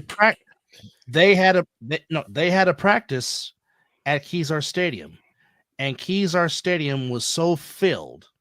There was an article put out. I don't know if it was by the San Francisco Chronicle or the Examiner, but there was an article put out that said this is the reason why they never should have left San Francisco, because they came from everywhere into the city to go to that practice at Kezar Stadium. Because truthfully speaking, if you drive around the city of San Francisco, you hardly see any 49er paraphernalia. It's mainly the Giants or the Warriors. Now, unless you go to an old-time bar in San Francisco that's been there forever and they have the old Niner logos, you really don't see a lot of Niner billboards up in the city. You don't. It's mainly either the Giants or the Warriors. You don't start seeing Niner stuff unless you're down 680 or 880 or 101 going towards the Silicon Valley area. You hardly see any Niner paraphernalia, any Niner buildup in the city of San Francisco, and that's sad. That really is sad. Mm-hmm. Yeah, because majority of the stuff is mainly Warrior shit. You see more Warrior shit than you see Giant shit, because Chase Center is a whole staple center of of San Francisco, pretty much. Yeah. Well, you know how passionate the Bay Area fans are. They feel that Niner fans in the Bay Area feel like they abandoned them. Now, overall, any Bay and Area, once you leave, it's kind of hard to forgive. Bay Area team, we're overall entitled. Doesn't matter even when the Raiders were here, A's, Giants, doesn't matter. We're entitled. My fan base is totally different. The Raiders could have moved to the goddamn moon, and we will still be the Raider Nation. Damn it! Well, no, we don't care where they play. I ain't talking about the damn fans. Overall, we're entitled. We don't want our teams to leave. We don't want our teams to move. So if it gets to the point where they fucking move, hell yeah, motherfuckers gonna be mad. Well, that kind of falls into what I just said, because my fan base moved. My team moves. That's why I'm saying we still stuck. Entitled to shit. We're still yes, you guys are. But we're gonna be mad that these niggas move. Yeah, you can't call them. That's why I said Santa Clara 49ers. I can't call them Frisco. I got that from I both. do that all the time. I got that all the time. I can't do it. Just like Arlington Cowboys can't do it. East Rutherford, Orchard Park. Mm-hmm. That's where you play. That's Landover. Where it is. Just like when the A's Landover, Inglewood. Exactly. Inglewood, and the soon to be Inglewood Clippers, because the Inglewood Clippers have their arena in Inglewood, so therefore they will be now become the Inglewood Clippers. Yeah, but the Arlington Cowboys doesn't have a great ring to it. No, it doesn't. There's not enough land there in Dallas for them to build a fucking stadium for as much shit as they have out there already. So they had to put it in poor old, freaking Arlington. And that's why from 1971 to 2008 they were the Irving Cowboys, because they played in Irving, Texas. They played Irvington, yes, yep, yeah, exactly. The Dallas Cowboys. The Cowboys have not played in Dallas since 1970. 1970 was the last time they played in Dallas. Just like the last time the Giants actually played a home game in New York was back in 1974. The Jets last played a home game in New York in 1983. I was 1 year old. Damn, which just happened to be Terry Bradshaw's last game in the NFL. Right. Yeah, you were one. So that means whoa. You said 83. You were born in 82. Okay, you're one. You're right. I had to the math was off. I was just trying to figure out because you're born in December. My bad. But you are where you play. Just to break it down, you are where you play. Yes. My team changed their name everywhere they went. Oakland Raiders, Los Angeles Raiders, Las Vegas Raiders. Yeah, like but you're not going to move to Los Angeles and call yourself the Oakland Raiders. It just doesn't make like if it's within a certain mileage point, I guess it's quote unquote okay. For the 49ers, they're only what, an hour, if that, away from where they played before. That's still, to me, if you're not, I don't care. You're not. The Silicon Valley is not part of the Bay Area. I agree with that. But I'm saying like the only reason for the city being name change is if it was a major distance, like again from Oakland to Los Angeles or to Las Vegas. You wouldn't be in Las Vegas and call them the Oakland Raiders. It just wouldn't make sense. Well, if they pay for it. That would be wild shit, being the Oakland Raiders playing in Vegas. It would be, but money. The brand. But I get what you're saying. It's the Santa Clara is a lot closer to San Francisco than what Oakland is to LA and Vegas. It does make it's not even in the same. I don't care. If it is I don't 6 care. Hours I still plus. have a problem being 50 miles away from your quote unquote. I have a problem with being 50 miles from your quote unquote home city. I have a problem with that. But here's the thing. Well, the ones that get weird is if they're in a different. Let's just say this. Let's say this. That's when it gets weird.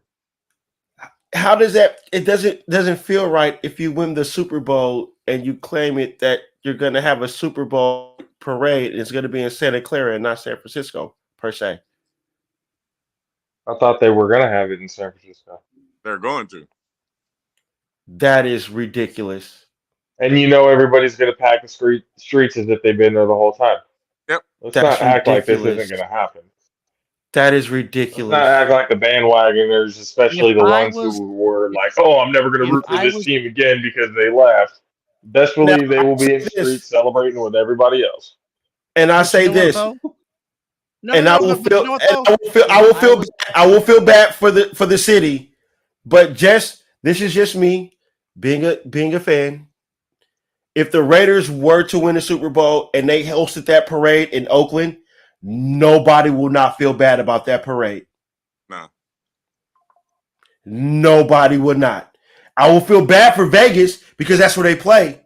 But if they had that damn parade in Oakland, I mean, it probably would feel Oakland fans would be like, man, have that shit in Vegas. You guys left.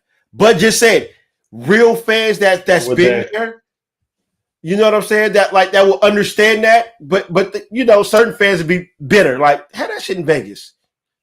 I'll be there. Like I think if y'all got a Super Bowl in Vegas, people in Oakland would be even more salty that they couldn't get it done there in Oakland.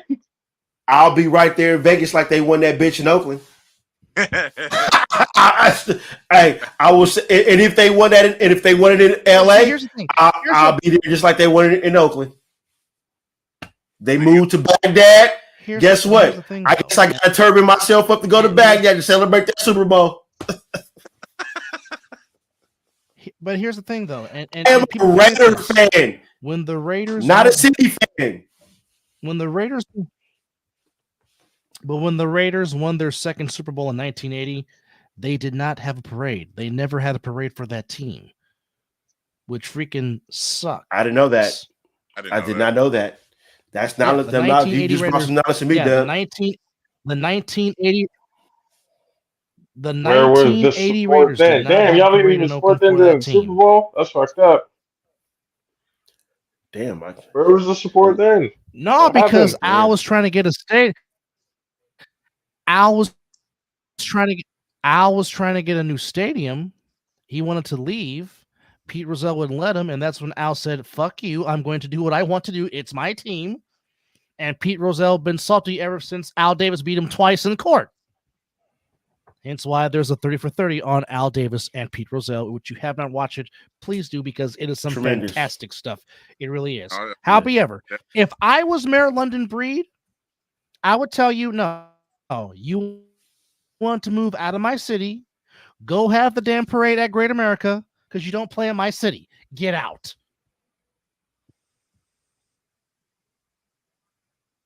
And that would be fair. Quan, you Wow. You on one, Quan. Hey, guess what? This is my motherfucking show, and I can do what the fuck I want to do. And that's the bottom line. Here nor there. Back to this game but anyhow, back to this game.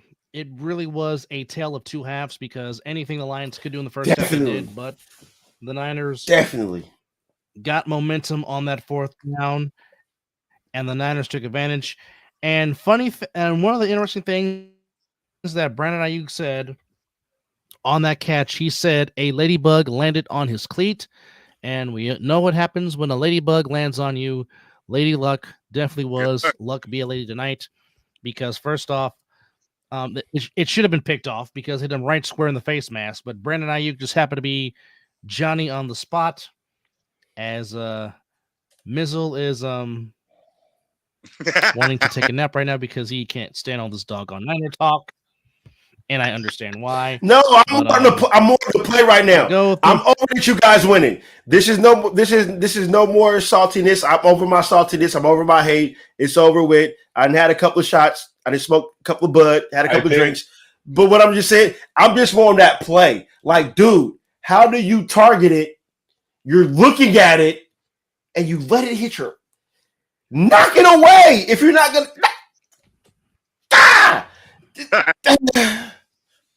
Yeah, it was. It's like you're right here. Basically, what you're saying is Basically, what you're saying is he pulled a Jose Canseco and doink. Yes, brother. I don't know how you put that in perfect terminology when it came to football and baseball, but that was fucking spot on. How do you spot it and you miss it and it benefits the other team? I got it. I don't got it. And even that, if he just not made any kind of contact with it, the Niners are playing. Jose Canseco was never Jose was never the same. And whoever that was, pelted in the top of the head with a fucking baseball. I don't think he would be either. And I guarantee you, whoever made that play for the Lions, he's not going to be in the squad next year. Yeah, the dude who made that play for the Lions, he ain't on the squad next year. I promise you that. I think the problem, especially where somebody like my co-host Kay comes from when it talks to the fan or hatred for the fan base, is when I see things on social media saying, "Oh, look at this dime, look at this dot that Brock Purdy threw to Brandon Ayuk." I'm like, that wasn't a dime. It was an overthrow. I was going to say he overthrew him. Exactly. And it just so happened the defender was an idiot and let it hit it off his face. And it just so happened to land in fucking Brandon Ayuk's hands. It was just fit. If it gave up on that play, it wouldn't have been the same shit. He's lucky he barely got a hand out to touch that fucking thigh pads. Is what it really was. That would have been a touchdown. Because I text y'all said it was a touchdown until they hit the video, and I was like, "Oh, he fucked up, but he made up, but he still gave up a touchdown." That's how that went down. At first, I thought it was a touchdown because I'm fist pumping while trying to keep quiet while calling an A7 game. Then I found out, it was just a catch, which eventually led. It didn't matter because IU caught it later on for a touchdown. Yeah, but that's so in the same way, it definitely happened. But here's the end of the day, though. I'm gonna have to go back to what JP was saying about what like Kay would say. But they're gonna say that Brock Purdy, like you said, he threw a dime. But as us fans looking at the game and watching it, no, that was an overthrow. Yep. And it became luck. But they're gonna make it like Brock Purdy was this some But where he had one interception that very well could have had the potential to have 3 this game. Oh hell yeah! Like yeah, but yeah, absolutely. When it came down to, that's where the narrative shifts. I ain't gonna lie, when it came down to when he needed to be the guy, hold on to the football, take care of it, make the right decisions, he fucking did it. They were down 17 points for everybody in that goddamn stadium. I don't care who you are. Everybody in that stadium was like, fuck, yet another year. God damn it. This is bullshit. We had the team that, like, there was no way we should have lost. These were better conditions. This is that. It was terrible. Yeah, so now, Super Bowl, like I said, no spaghetti this weekend. We need no more B-Rabbit. We already had B-Rabbit choke it. Let's evolve into the M&M and finally beat Papa Doc on center stage in front of everybody and spoil the Travis Kelce, Taylor Swift confetti kiss that they so desperately want in the NFL right now. I cannot believe I got to sit here and discuss a Chief and Niners Super Bowl. What the fuck? No, I'm mad at the fact that again, and Taylor Swift is still a factor in this. That's part that bothers me the most. Hold on, wait, Debo. Before anybody make a comment, there was an article that came out and said that since Travis Kelce and Mr. Swift and Taylor Swift has been a unit, the NFL has generated $335 million. It's her damn fans. The moment that when Travis Kelce jersey sales went up 400%, the moment that they found out they were fucking together, $335 million. So guess what? Now I totally understand that every time this son bitch make a play, the cameras go right up there. Oh yeah, that's money. That's money. 50 fans. That's all it is. Because Beyonce was hooked up with a fucking football player. I promise you, it'll be the exact same shit. Had to be somebody. 100%. Fuck, she's up here, but had to be somebody up here for that shit to happen. Because it's a whole different demographic they reach with that. That's they just added millions and millions of views just for showing her face, just because her fans are literally everywhere, obsessing to the point where they need to know everything that this woman is doing. It's sickening. And yes, I mean obsessed. It's a little gross. I'm not gonna lie to you. It's fucking sick. Well, that's just rolling. Well, there's just a dude that just got arrested again. I think this is like he's been to her house like 4 or 5 times, and he's been arrested again. I fucking can't. You know what? I as much as I would love that, what they get, I don't want their problems. And I love and the song that B.I.G. said, the more money, the more problems, and now you see it. The more money, and so now I don't want that. I love my little life. Ain't nobody stalking me. I ain't got to worry about when I walk in my house if somebody, like I gonna be I'm out, what I'm saying? I'm having dinner with my family. Somebody like, oh, that's Mizzle from the Mizzle and Dub Show. We're not there yet, and I kind of like it, per se. We have our fans, but ain't nobody gonna be like when I'm out having dinner with my family, like, oh my God, he does the Mizzle and Dub Show. He's been to All Pro Jaffos, like I'm not gonna have that. So I don't envy them for what they got to go through. That's ridiculous. That is. But again, I'm still not picking this Super Bowl, so you guys can. I already know you guys are picking the Niners to win. You guys are picking the Niners to win the Super Bowl, so there's the prediction show right there, Dub. We don't have to have that.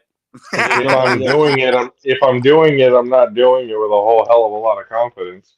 I am super pessimistic about this whole goddamn thing. I am not lax about that at all. But I am preparing for the worst. You got to. I think the Lions had a better defense than what the Chiefs have, so I wouldn't see what's the worry. What's the worry? At the same time, anything. Not the defense I'm worried about. You worried about the offense? So you worried about Magic Mahomes? No, I think he's worried about Magic Mahomes more than anything else, which I can kind of see that. But we don't have. So here's where. I mean, I've always said it. We've always had problems with quarterbacks who can extend the mobile play. Quarterbacks. When we finally decided today to pull our head out of our ass and blitz Jared Goff, we were and put pressure on him. We were being successful because he doesn't move. He doesn't move well. He's not a good mobile. Jordan Love, yeah, he can kind of extend the play, but he's kind of a pocket guy himself.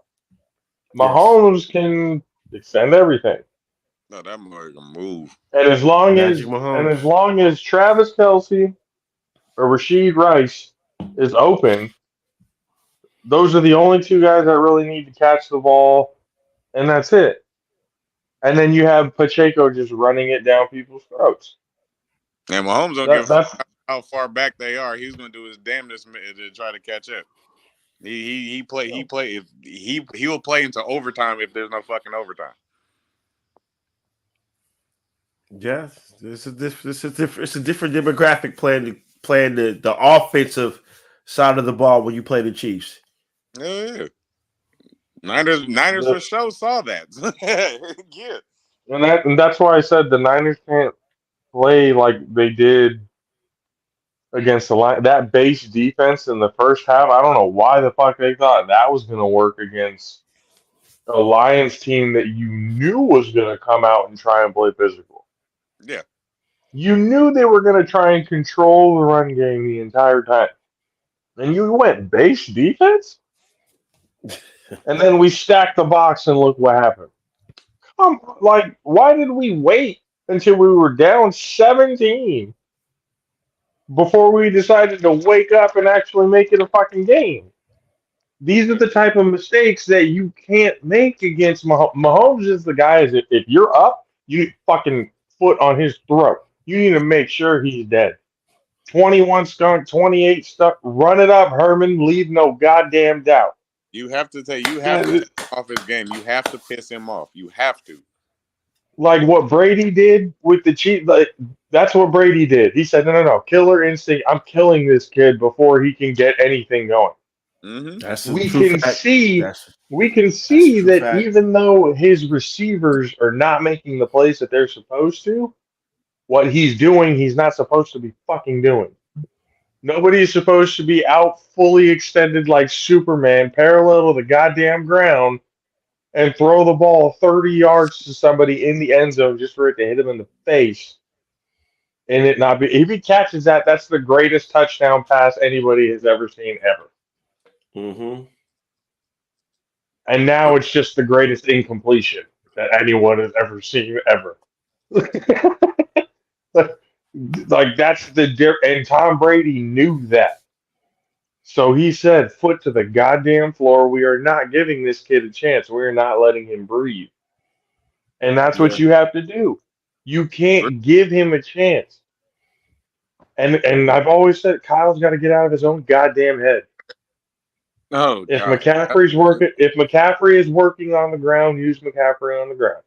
Yeah, Kyle. If Debo's working, he always does that shit all the time. There are plenty of examples to show that he's done it. Even in Atlanta, we all know that.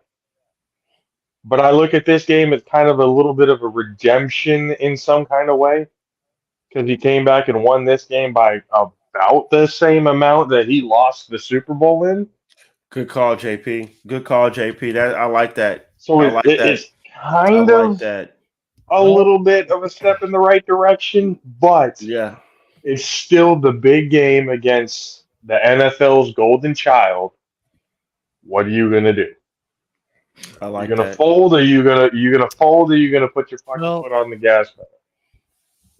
I like that. I like that. I like that. Well, I will say this from this perspective.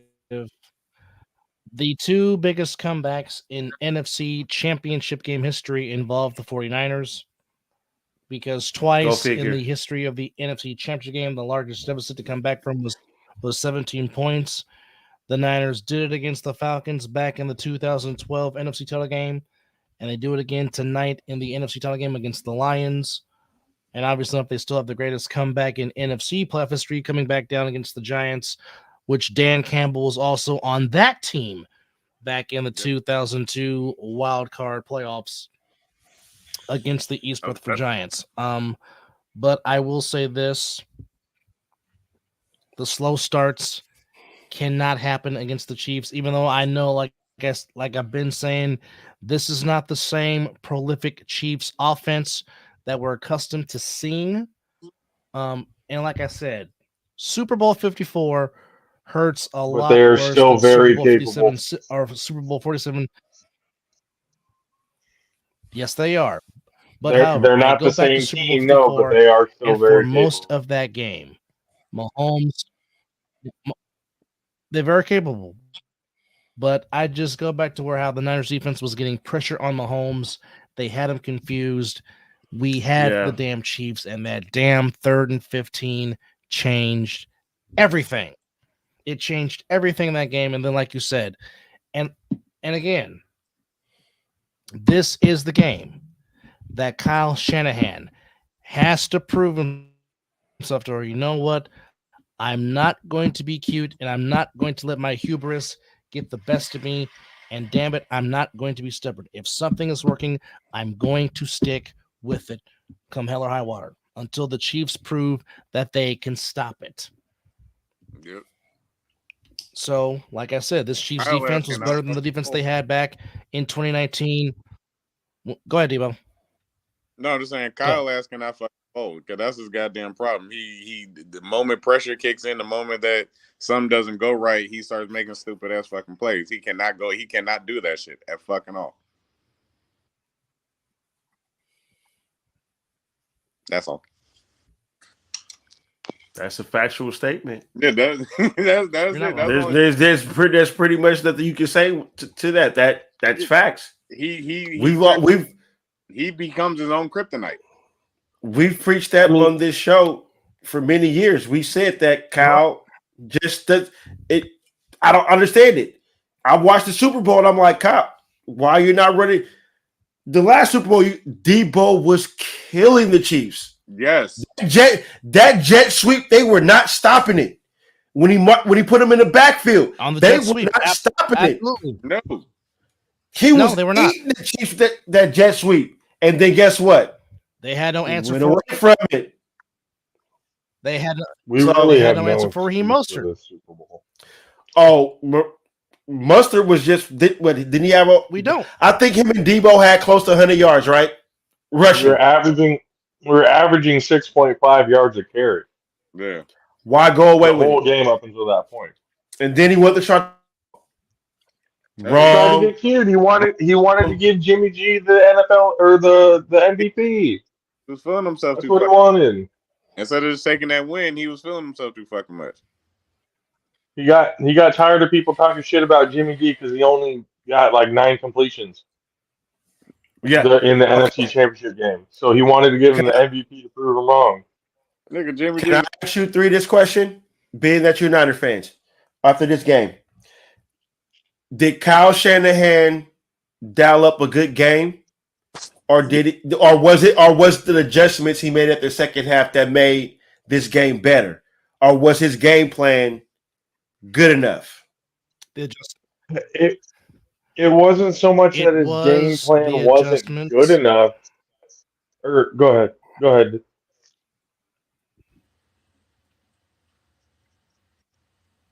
No, I'm just saying it was the adjustments made. Not only that, you stopped the Lions on 4th and 2, and then Brock Purdy used his legs to extend some plays on the drive. And when you needed him, Kittle made a big catch. The tremendous catch by Juszczyk to get his feet in bounds. Purdy threw an absolute dime on that one to get a first down on a first down. Yeah, on that drive. And then, like I said, that too, avoiding a sack. It's just the offense is not being prolific as it has been for most of the season, but when they needed to respond, they did. I don't think Niner teams in the past would have been able to respond after getting punched in the mouth like that. But again, as I've been saying all year long about why Brock Purdy is different, again, he went to a big-time conference school. He went to a Power 5 conference school in Iowa State. He's played in hostile environments, like in Norman, Oklahoma, like in Austin, Texas. So the crowd noise, the hostile environment is not going to get to him. That's why I say his composure is second to none, because he's not going to be flabbergasted by a big hostile crowd, or he's not going to be overwhelmed by the moment. And like I said, down 17, playing like crap, but he stuck to his guns. He trusts his ability. And thus, once again, for the 8th time in the 78 year of the franchise, they're playing for a chance to be at the table with the Steelers and the Patriots. And I think his mental toughness is definitely going to help him in this Super Bowl if they have to get out. Yes, we know that it's Mahomes on the side. Yes, we know he is playing in his 4th Super Bowl in the last 5 years, and he's trying to already get his 3rd ring and trying to catch up. But howbeiver, I think this might be the game to where the ugly drops might come into play for Kansas City, because again, not okay. The Ravens did not take advantage of Joe Thuney not playing today. If Joe Thuney does not play in the Super Bowl, that is a matchup the Niners have got to take advantage of, and I think they have the guys up I like that to do that. Yeah. Good call, Dub. Good call on that one. I like that. That's definitely another good statement. Because whoever their backup is, I don't see you overpowering Hargraves or Armstead or Kinlaw or Nicholas Jonathan Bosa or Chase Young. I don't see that. I don't see that backup guard doing that. I don't. One of them's getting Howbeiver. Yeah, one. Exactly, JP. Somebody's getting 8. Somebody's getting through. Mm-hmm. Yeah, so definitely getting because through. There's going to be some one-on-one for Chase Young. There's going to be some one-on-one for Nick Bosa, and there's going to be some one-on-one for Randy Gregory. Somebody's going to win that one-on-one. Go ahead, JB. The problem is what the problem always has been. And it's not just, Kyle getting in his own way and his own ego. It's the players doing the same thing, trying to do too fucking much. Do your damn job. Do your job. As a defensive end with somebody like with Mahomes, I know you want to get sacks. I know you want your stats to be up, but you need to make sure you outside fucking contain so he doesn't be able to just run out free will to extend the play whenever he wants to. Yeah. Because we don't have we do not have the DBs to be fucking around like that. No, we don't. You need to get in there and grab him within that 3 seconds, and that's it. Anything outside of there, we're in trouble. Our DBs are not. I'm sorry, they're not like that. They're not. They're a good group chemistry wise together, but they make too many penalties and they get burned way too fucking often. Well, the good thing is that the Chiefs don't have all good year long receivers, good wide receivers to match up with your DB. So that kind of makes that kind of, if you can shut down Rice and focus on Kelsey, who else? Exactly. Yeah, there's nobody besides Rice catching the ball. That's it. Yeah, Pacheco out of the backfield. Yeah, and there it is. There it is. And I believe your linebackers can match up very well with Kelsey. Very well. And, you're going to get pressured. You guys are going to get pressured. Excuse me. But it's about, like JP said, you got to contain Patrick Mahomes. Don't let that motherfucker get outside the pocket and become a magician.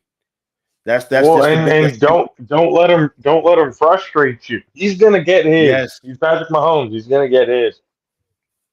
But you can't start playing to what they want you to play. Do what got you there. Yeah. Make good decisions. Brock Purdy, stay ice in the veins. Don't get too crazy. Keep making the right decisions. He's been taking advantage of the fact that, again, he could have had 3 interceptions today, and this could have been a completely different game. I'm surprised that damn high five block wasn't a fucking interception. You know, so there was a few where it's like, what do you... And maybe it's not so much as that it was a bad decision, it just wasn't executed great. Yeah, true. Like that's Solid. really Solid. what that first one that he almost threw where it was right over the middle. That's the 3rd week in a row that same play he tries to throw a cross over the middle and he doesn't see the fucking safety. That's the 3rd game in a row that it should have been a pick, possibly a pick 6. And the DB shows why DBs become DBs and not wide receivers. He has no hand. He drops it. Is that the same play that Savage dropped? Yeah, same exact one. Same exact play. It's a crossing route right over the middle. That's what the 49ers do. They do the crossing routes. They get everybody all discombobulated with everyone crossing. And then they have the option routes on the side. That's usually what they run with. Yeah. Yeah. He did a crossing route over the middle. He didn't read it at all. The strong safety came over. That's 3 weeks in a row. 3 weeks in a row that it's happened that it should have gone for 6, and it didn't. Like, it should have happened against Green Bay. It should have happened today against Detroit. It definitely happened against, Baltimore when we got our asses whooped in that game. Jesus Christ, that was an ugly game. So there's just those moments where, like, Brock Purdy, again, he's done what he needs to do when he needs to do it. Facts. There are times where, like, I appreciate the fact that he can make the comeback and actually, do something with it. Yeah. But there are times we don't need to be in those positions. Like, if you're executing and making the right decisions ahead of time and not, staring down your receiver instead of surveying the field of what's going around. It's those little things that in Super Bowl situations against teams like the Chiefs with Patrick Mahomes, Andy Reid, they exploit that shit. Hell yeah, they do. This is not a team you can keep around. They'll roll with the punches as much as they can until they gas you out. That's how they work. They're not that high-scoring, high-flying team they used to be anymore with Tyreek Hill on the squad. But like I said, they're still, very much effective in a point that, Patrick Mahomes, put the pressure on him, stay smart, do your job. That's it. It's not difficult. No need to get too fancy with it. Like, at all. Play the bully ball you've been playing. Beat their ass for all 60 minutes and prove why you're the best team in the league. Like, there's no more excuses, room for talk, none of the whole crap that there's been before. Yeah. It's put up or shut up time now. You've been making it close against teams you're supposed to be on paper blowing the fuck out. Green Bay was not supposed to be that close. On paper, Detroit was not supposed to be that close. Hell no, they weren't supposed to be that damn close. They were not supposed to handle us the first half the way they did. It's so doing that against this type of team. But you got to give them credit for coming out there and doing what they did in the first half. You got to give them all the credit in the world because that was totally expected. But every fucking real fan was saying they're gonna come out there and play just like they fucking played. Mm-hmm.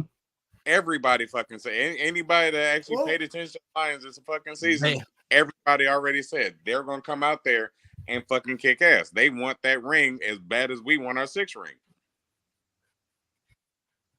Well, they were going to come out like I've been saying all week leading up to the game. They wanted to play gritty. They wanted to make it an ugly game. They wanted to grind you.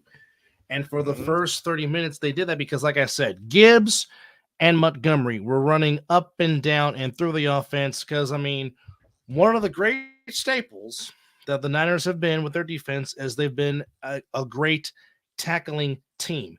And they could not tackle for nothing in the first half. You have Dre Greenlaw throwing his helmet on the sideline because they could not tackle nobody. Gibbs and Montgomery were greased up deaf guy from Family Guy. Just running around, can't get stopped. Nobody can tackle him. Like that first half, I'm like, if they keep this up, holy shit. Yeah, true. They're about to, because that duo on that hallmark, like, and again, I don't take anything away from Detroit. I fully expected them to come in and punch the 49ers right in the fucking mouth out the gate. You damn right. It was just a matter of how far they can contain it and keep going. It's just the coaching, they got out of their own way. They made the right decisions come second half, switched up the defense, put up more pressure because they knew they had to do something and quick. They needed to change the momentum because going into the half, Lions had all of it. Yeah. Lions had all the momentum whatsoever. It was getting loud because of the Detroit fans in there. That's the wrong kind of loud you wanted in there. Yeah, that was a sad part. You needed to change that up quick, and then getting the touchdown, and then the fumble right after that. You woke up the crowd. You capitalized on what you needed to, and you're back in the game. I mean, but you don't really want it to be that close. Stop making the mistakes ahead of time so you don't have to worry about that. So there's no excuses later on of, oh, well, what if they did this? What if they did that? Because it's really the argument that it's really been against Brock Purdy. Well, and one thing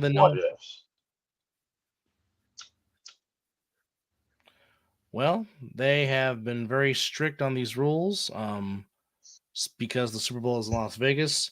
No player on the teams can make any bets in the game. And they're making sure that no teams are staying on the Strip because they're not staying on the Strip. Both teams will be staying at Lake Las Vegas, which is all the way in Henderson, way on the other side of Henderson. So, good. They are making precautions to make sure that they don't do anything stupid while they are here in Las Vegas. I was gonna say if they were staying on the Strip, there was gonna be some bad news coming out of Vegas if they were staying in there. The practice facility is in Henderson. The practice facility is in Henderson, so that's where they're all going to be at majority. So they're a pretty good, decent away from the Strip. Wait, I hate to cut y'all off. I gotta get going because I got work in the morning. Yeah. But I love y'all. I have fun. And get that rest. But okay, thank you for coming on, sir. I love y'all. I'll holler at y'all. Yes, sir. Love you back, brother. All right. Love you too. That is Cleophas Jones, a.k.a. Debo Franklin, coming on the show, which he rarely comes on, but he always is a huge supporter of this show. And we appreciate that. And also, we appreciate the – okay, so when we came on, we was at 83 subscribers when we came on? 86. So we're at 89. So to our 6 newest subscribers that came on tonight on the show, we again thank you. We appreciate you. And also, please subscribe to the Off-Road Jaffos. Subscribe to the Perneda Brothers Productions YouTube page. Get their subscriptions up. And don't forget to catch them on Tuesday as they got Coy Price, CP3 from the Ace NFL on their show. And they will also do a recap of their version of Championship Sunday in the A7, and they will also talk about the Insomniacs and Sick with a matchup for the Fall Brawl Championship. It's amazing. a lot of things going on.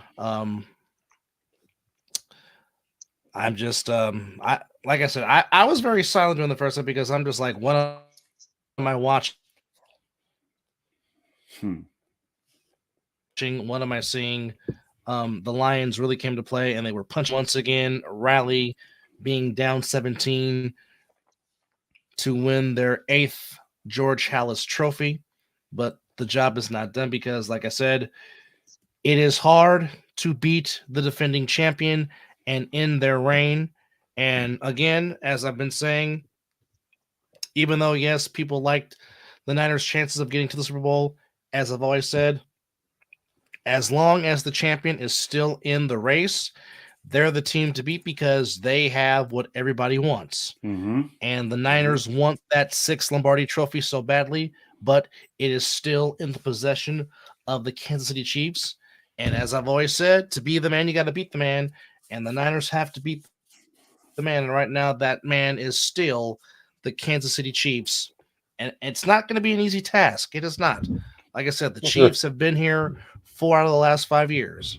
And that's an impressive that's an impressive feat. It really is. And you cannot take that away from them. So it's not going to be an easy task. And right now, as it stands at midnight on January the 29th, 2024. No, as it stands right now, the Niners are coming in as a 1.5 favorite. So the Niners are minus 1.5 to start the opening odds for Super Bowl. Oh, that changed. 58. It was 2.5 before. I don't like that. Yep, it was 2.5. That's what I said. I thought it was 2.5. So if it just changed, that's good.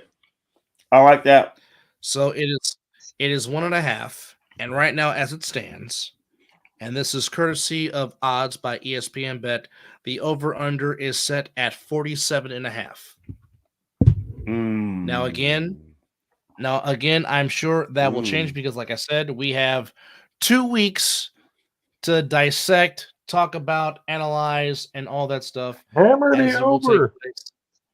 As it will take place on February the 11th at Allegiant Stadium in Las Vegas, Nevada. As you can catch that on CBS Sports, coverage of the National Football League, NFL Plus, and also on Paramount Plus, wherever you can watch and or stream the game.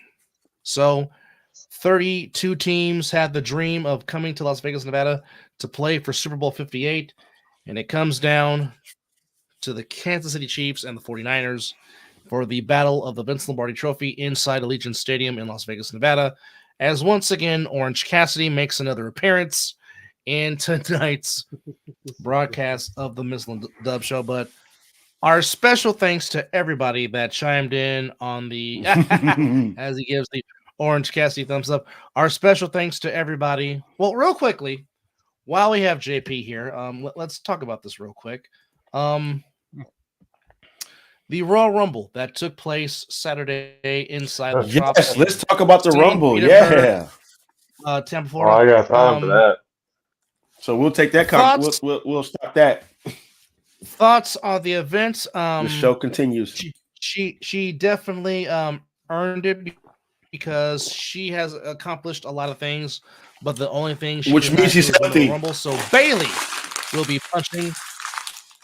punching her ticket to WrestleMania to go for the championship. Will she go after Rhea Ripley or will she go after her own person in her faction? What say you guys? If you're playing Booker, how would you book this? Go ahead, JP. You got this one. Well, first of all, shout out to my boy Nick, who came over to him and his fiance Megan. Came over to watch the Rumble with me and my wife, and my wife was not happy with the outcome of the women's Rumble. She did not want Bayley to win. She wanted Jade to take it out. Yes, she did not want a fellow Bay Area to win. I don't think she knew it at the time, but even afterwards, she was like, she barely did anything. Like. But the outcome. I mean, I'm not upset necessarily with Bailey. I didn't know that's the route they were really going to go.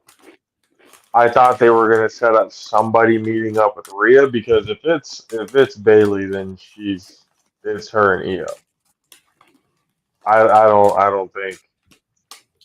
don't think she goes after Rhea. And after that enormous pop, that just the stare down between Jade Cargill and Bianca Belair. Dub, you and I were on the Ring Psychology podcast. What was the matchup that I said Jade Cargill was going to do at WrestleMania that we needed to have happen before they even thought about? You said it needs to be Jade versus Bianca. You said that you were very passionate about that. You were very passionate about that for sure. They had the snapshot of her and Bianca staring each other down with the WrestleMania sign. That, to me, I was like, yes, that's what they're making happen. Yes. So they're going to have Jade and Bianca go at it. Now, the problem now lies versus that bitch. We now have a problem, though, of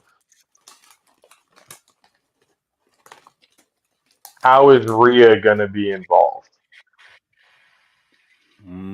Because obviously Bianca's not the champion right now. Correct. And if it's Io and Rhea who are the two champions, and we know Bailey, who just won it, is probably going to go after Io, then how does Rhea fit into the whole? Do they make it a triple threat? How much stronger can you make Jade Cargill look if this is the route they decide to go? But judging by how they build her for this Royal Rumble, I think they have enormous plans for her, and that involves world championships. They may find a way to make her look good to the point she beats Rhea and Bianca in the same match at WrestleMania. That's kind of the only way I can see Rhea getting involved. But even then, that to me would be a bit of a disappointment, because I just want to see one-on-one between Jade and Bianca. But that's where I'm saying the problem just lies of what are they going to do with Rhea.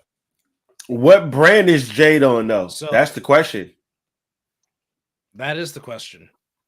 Well, I mean, we'll find out tomorrow. We'll find that out. Well, actually, we'll find that out later on today. She might pull double duty, no? Yeah, you never know. It would be nice. I would disagree with that. She will fit on both brands. Or I'm of the opinion she's not going to wrestle again until probably Elimination Chamber. They are taking it slow with her. I don't think they'll put her on if they're going to put her on SmackDown or Raw, it's going to be more just promos and build up. And then Elimination Chamber comes in, she has a good showing there. And then build a promo between her and Bianca. But who do you throw because up she is still Jade is still very much green. She still is. And she definitely needs some more development, that's for sure. And you see they're taking her time with her. You can clearly see that. Even though I did like how she picked up Nia, though. I like how they displayed her power when she picked up Nia. That shit was smooth. So that means she must be getting it, because they gave her a shot at the spotlight real quick. So that means they're moving with her very diligently. So I can see Elimination Chamber for her next appearance. Yeah, when she picked her up and then did that first power slam, I was like, oh shit. Yeah. and then gave like the Cesaro Big Show treatment, bounced her off the ropes real quick for momentum, picked her up, and Hulk Hogan, Andre the Giant suplexed her outside of the ring. But you look at it, and I was like, "Good Lord, she's just gonna." She's a monster. She's just money. She's a monster. Money with her. She is gonna be like the. I really do think, and it's not to say that AEW really dropped the ball. It's they just know that how to market her. They know how to market her. I don't think it's that too. It's they were very limited in what they have. Okay. Yep. They don't have a performance center that somebody can just where they've had her for the last few months. Train her up. Learn the ropes. AEW doesn't have that. Facts. And then she can only learn so much, and it's not necessarily AEW's fault. They're just not at that point yet. Mm-hmm. If they're going to get to that point, I mean, they need to do a whole hell of a lot more. But for Jade, that entire time in AEW, I think, she's quote unquote green. But that whole time in AEW shouldn't be overlooked as if like it meant nothing. It meant a whole hell of a lot to her development. But now with she learns that the winning streak she had. I mean, her run as the face with the TBS title. I mean, that's they're going to continue that. That's for sure. They're going to make up for the mistake that they did with fucking up Asuka's winning streak with Jade. This is their do-over.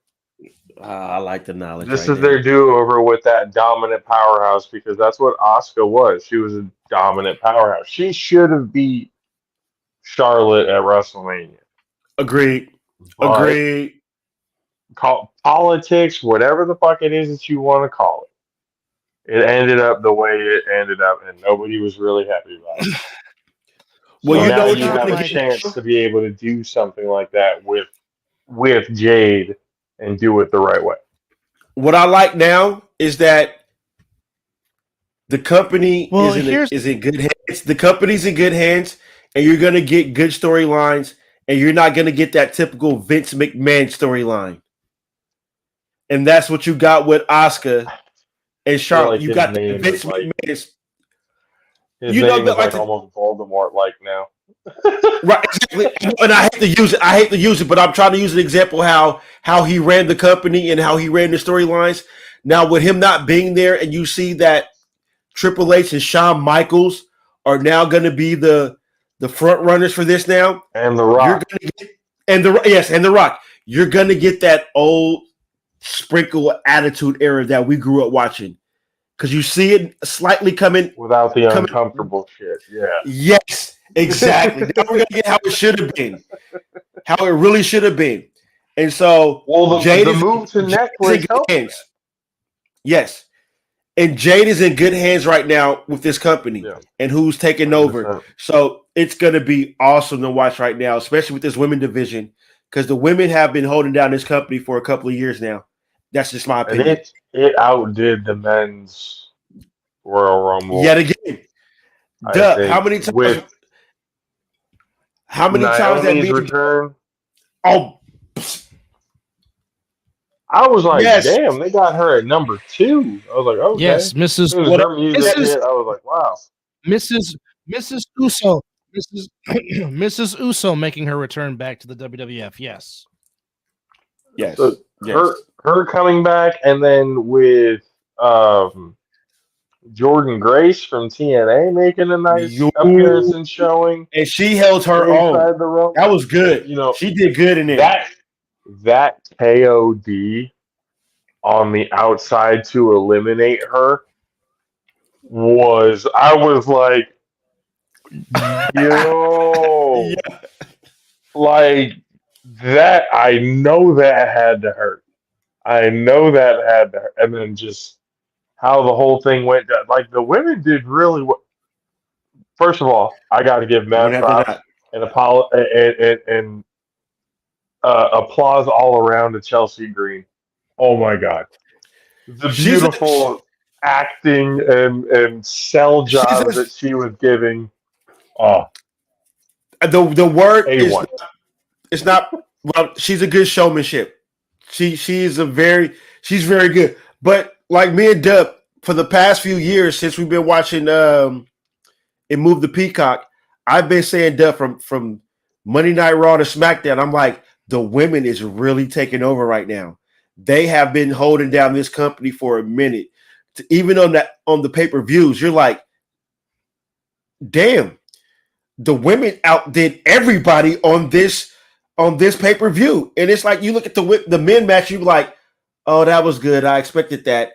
But the entertainment that I'm getting from the women's side of it, I'm like, because normally I used to fast forward through them, like, because you knew who was going to win and you kind of knew how the match was going to go. I have not skipped a women's match in a couple of weeks. It's been very entertaining. There's been a sense of longevity to it, though, because remember how it used to be with the Divas? They used to just cycle out like every 2 years, basically. Every 3 years. I was gonna say there was like maybe one or two that was there for like 5 years or so. Yep. But now you have Charlotte, Bayley, the four horsewomen, you could say, who have been there for what, almost 10 years now, getting on the closer side of 10 years. Mm-hmm. And so now you have that so that they can share their experience. So they can show her or their experience for the ones that are coming in. It does nothing but help. But then they've built legacies themselves that have well surpassed anybody before that. And with all due respect to Trish, but even way surpassed what she was able to do during her run. Yeah. But it's the whole women's revolution or evolution that they're calling it. It's been way more exciting. The longevity of these wrestlers, like they're coming out like now. Asuka's been wrestling now for what, 15 years? Asuka's been doing it forever. From the New Japan scene, and then she's past her 5-year mark, including NXT and everything now. Yeah. So you have longevity in a lot of these females. So now the people can actually get behind them. There's more time to be able, and they're not really just looked at for their looks. Obviously, every one of you, beautiful women all around, obviously. But their talent is just something that you can't overlook. Yeah. What they're doing in promos and putting it all in the ring, they're doing better than the men right now. That's just what it is. Yeah. Well, I want to comment on what Hammer said. No, we're not taking away from what we watched back in the day, Hammer. It's just like now, what I'm seeing right now with the storylines and how they're presenting the women, it's a little bit more better than how when Vince was doing it. There's actual character growth. Exactly. When Vince was doing it, it was more, you had a lot of panty matches. You had a lot of this, that, like the more degrading side of the, even though they were giving great matches, but Vince was putting them more out there with the showing their bodies. What we're seeing now is you're seeing their talent. You're seeing more wrestling right now. And so how often even with Trish and Lita, how often did those Divas matches and stuff like that go past 10 minutes? Exactly. How often did they go past 5? It was more because they were stripping off their clothes. It wasn't showing off their talent. It didn't matter, and none of that mattered back then. Yeah. Right now, you're starting to see the technical side. Like, what's the young lady that's wrestling with Shayna Baszler right now? Her sidekick. You know, seeing her right now. She's a technical wrestler. I can't think of her name right now. but yeah, back in the day, Joey Stark. like I can't think of her name right now. It'll come to me later. But yeah, yeah, Hammer, they were sexualizing the ladies back then. Right now, it's not about that. Like It's about their God-given. What you think? Just think what Vince McMahon right now will be doing with Rhea Ripley. It wouldn't be showing her God-given talent right now. I promise you that. And that's what I said. Like awesome. It's not that we don't appreciate what like ones like China, Lita, they paved the way. You know, they definitely paved the way because they were definitely the quote unquote like the exception to the diva rule or whatever. They were the ones who could actually put on it. China was doing matches with men. Exactly. Right? China, you know, like that.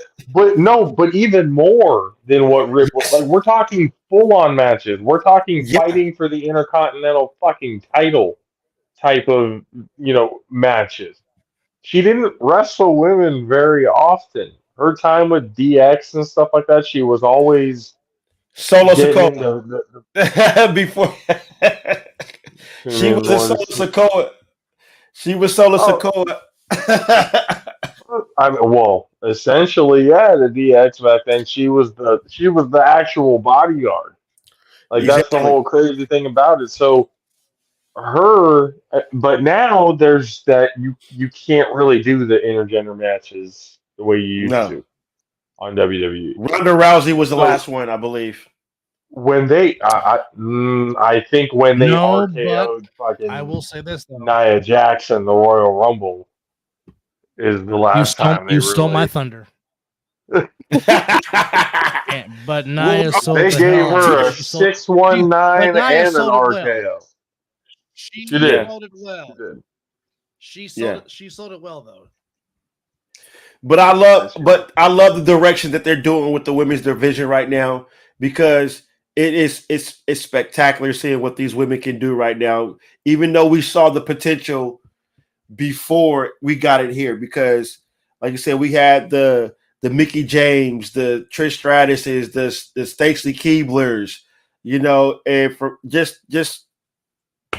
Stacey Keebler wasn't much of a wrestler. She was more the showman part of the show, but she did have a few matches where she did put on a good few matches, but she wasn't like Mickie James, Lita, and everything like that and stuff like that. But it's good to see how they're revolutionizing the women right now because they're spectacular. Stacey was more the true version of a wrestling valet, for lack of a better term, like Miss Elizabeth. Yeah. Perfect. Yeah, that's a good way to put it. That's a good way to put it. But it's good to see what they're doing with the women's divisions now because right now, I look forward to some of the pay-per-views with them and the storyline they got going with them. And just to see what they're doing with the NXT women. Because if you pay attention to NXT, the women in NXT has been holding it down just like the main roster. And so when they come up, and start doing things. Did good. Roxanne Perez did good. Like everybody from NXT who went in there did pretty well. Yep. And even in the men's of it, like Braun Breaker came out and had a good showing. Which that was Brock Lesnar. That was the thing that came out that he was supposed to be Brock Lesnar. He was Brock Lesnar. And what they said was the way he went through the match. That's the same way they were going to do it with Brock, and they were going to build up a storyline. Whoever eliminated Brock and continue the storyline to go. We're going to build up a storyline with him and Dominic Mysterio. Holy shit! I swear, I read that article, and I wish I can go find it right now. But they said that Brock and Dominic were going to do a little run. But the men, can we just please? Did the men? Can we just please? Can we just bit on the arrivals? Can we just please Go ahead, Deb. Go ahead, Deb. You're not wrong. But I was just saying, can we please let Braun Breaker use the Steiner name, please? Because we all know who his dad is. We all know who his uncle is. Can we just please let him use the doggone Steiner name, please? You're dropping too much knowledge right now. Don't insult the rest I asked my buddy Nick intelligence. the same thing. Braun Breaker. I'm like, what the fuck kind of a name is that? Like, I just want to say this right now. I just want to say this while we got Hammer watching. Hopefully, Hammer is still watching. But how do you feel about Joseph winning? About Joseph? Yes. Give us your thoughts on Joseph. Hammer is related to Mr. Roman Reigns.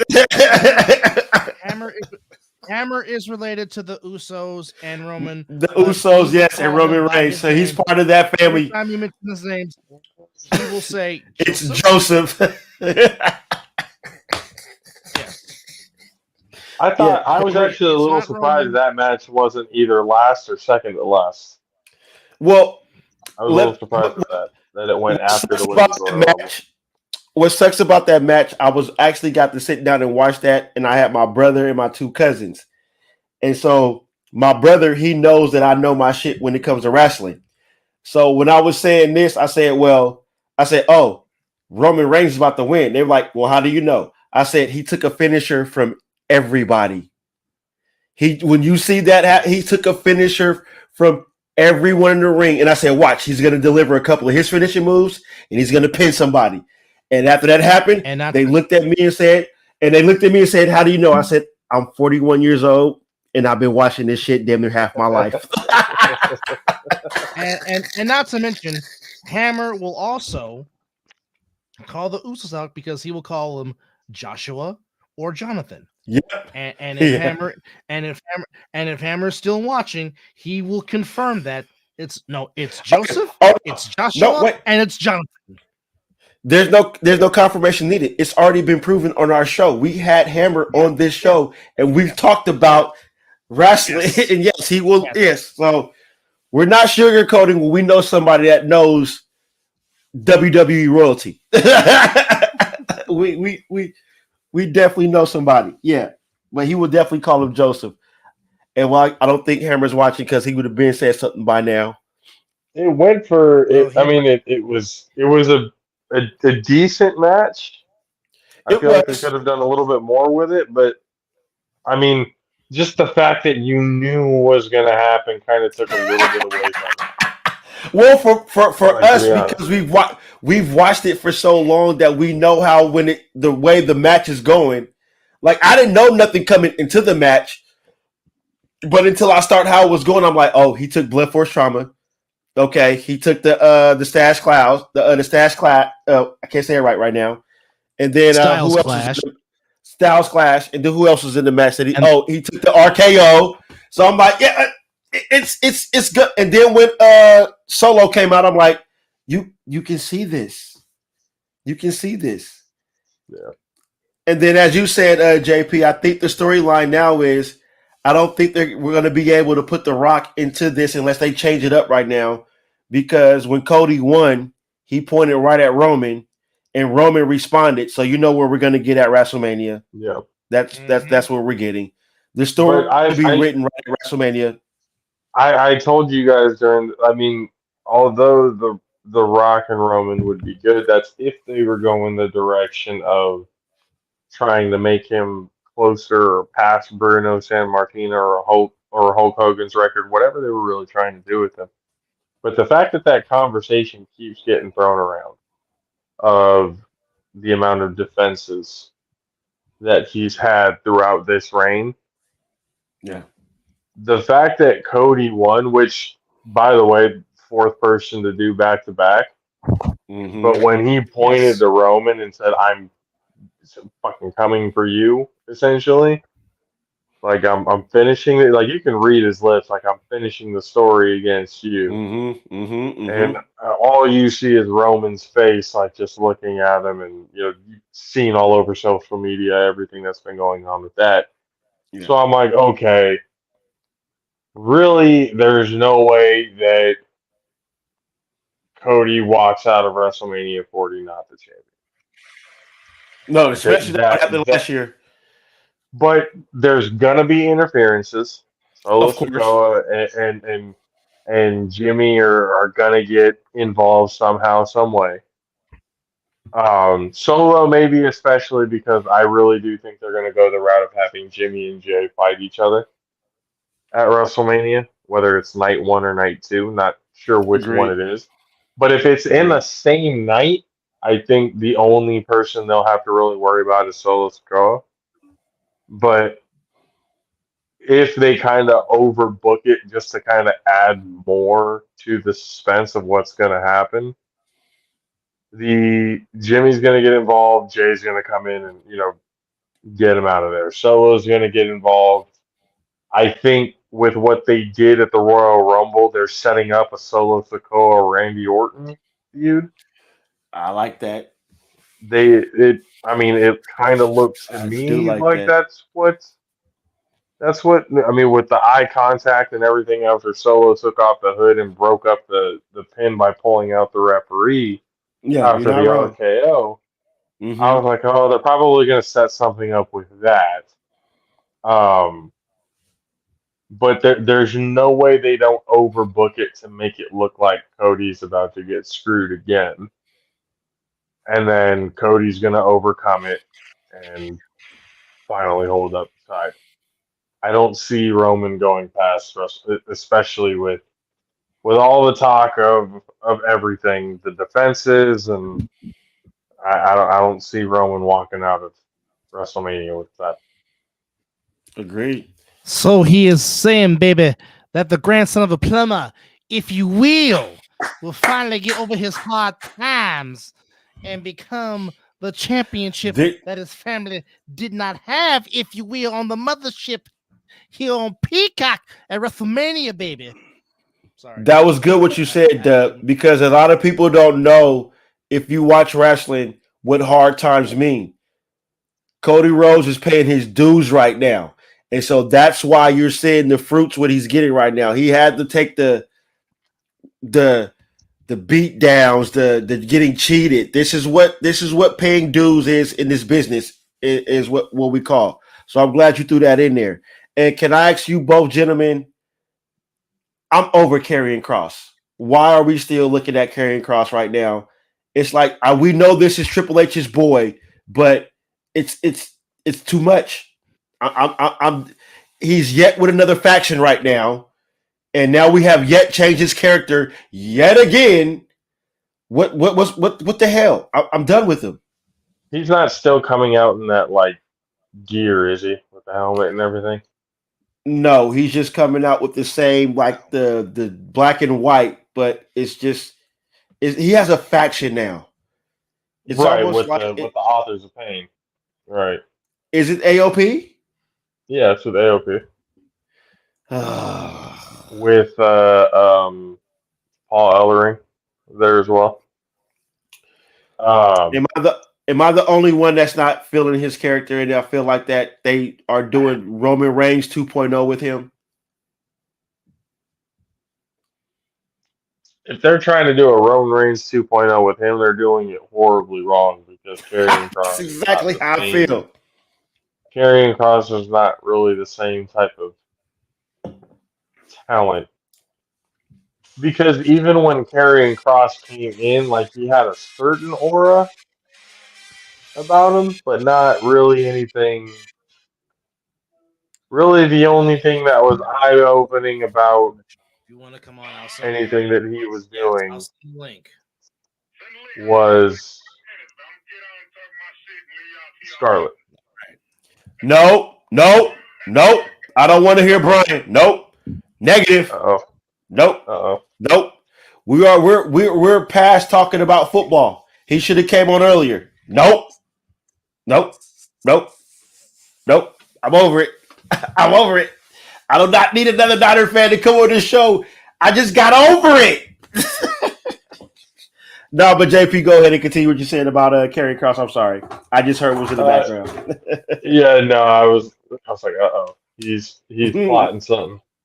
But I wasn't plotting anything. It was a joke, Dub. Calm down. He has a decent move set.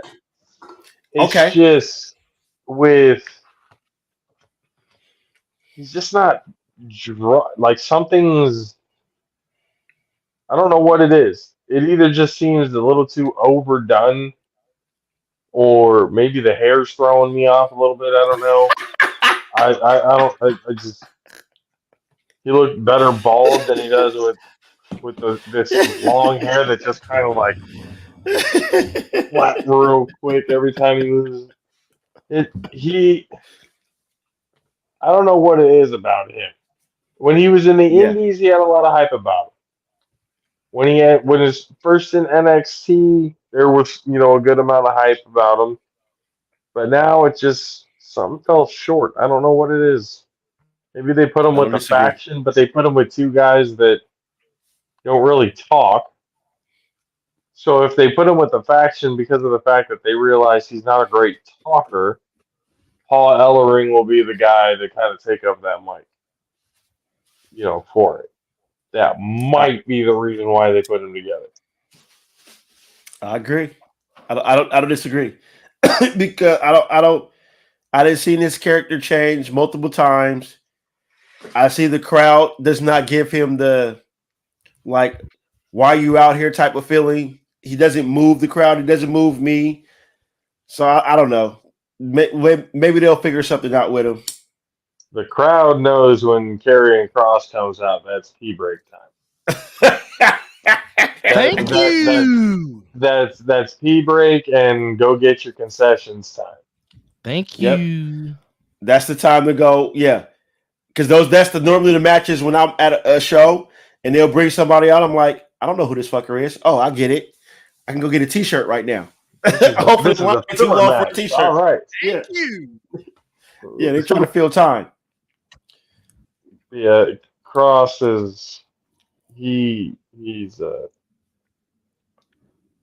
something else. He's something that needs to figure it out. I don't think he really even knows where his character is going right now. Well, when you got Triple H backing you, ain't too much you can do when you got the head honcho of the company calling you his ace. There's not a whole lot of room for failure on him. Yeah. Because Triple H if he fails, it's going to be spectacularly. Like it's either hit or it's either you're going to knock it out of the park or you are going to fall flat on your face.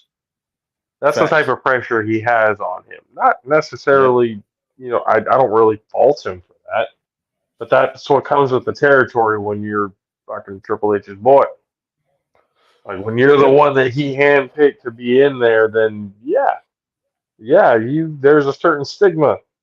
And when you don't perform and you make his name look bad by not performing, it's only a matter of time before get the Drew McIntyre style heave-ho back into the indies to prove yourself again. Yep. Because Drew McIntyre was the same thing. Vince McMahon's handpicked guy. Didn't do shit. It's the same type of scenario with him. Mm-hmm. He's either going to get it or he's not. Right now, he does not. There's not really anything about him that anybody. When he came out for the Rumble, did anybody care? No, not one person gave a shit. And the fact that AOP came out after he had gotten eliminated, it didn't make any sense. It was just like, why? What is even the point of all this? If you were going to set up some sort of, rivalry or something else that was going on, there could have been a completely different way that you did it. Yeah, and 100. I love Sami Zayn, but I was not at all thrilled with him at 30. At 30, I was like, I was expecting somebody new. Who in the men's was a surprise? Andrade? No, I knew that was coming. Okay, so if people knew Andrade was coming, then that was it. Wasn't nothing big. So that was the one name that there was no former legend, no big pop moment like when Cody came out. Yeah, he gets his because he's over. He deserves every fucking bit of what he gets. Yeah. But everybody else was kind of, what do we really? And people were underwhelmed. Like I don't know how many videos that I saw of people that were videotaping themselves when Sami Zayn came out, his song hit, and they were just like, "Yeah, I wasn't moved. I wasn't moved." Karrion Kross coming out to the black and white. Moved. No, I was not deeply moved when Karrion Kross came out. I was not deeply moved when Sami Zayn came out. Like I said, the women stole the whole show. The Bianca Belair and Jade Cargill stare down was the highlight of the whole program because you can see the potential with those two women. The EST versus the Jade Cargill who thinks, she all this. That's good television. I was happy with Liv Morgan coming out too. Facts. I was happy with that. No, it with her coming back from injury and I was surprised, however, that Liv was the one who eliminated Jade. Ooh, yeah. Then Bayley knocked out Liv. I thought that was a little interesting. I like Bayley. If it was going to happen, it was going to be like a double team between them two. Yeah. Well, I guess in a sense it kind of was. Because you're going to see the default of damage control.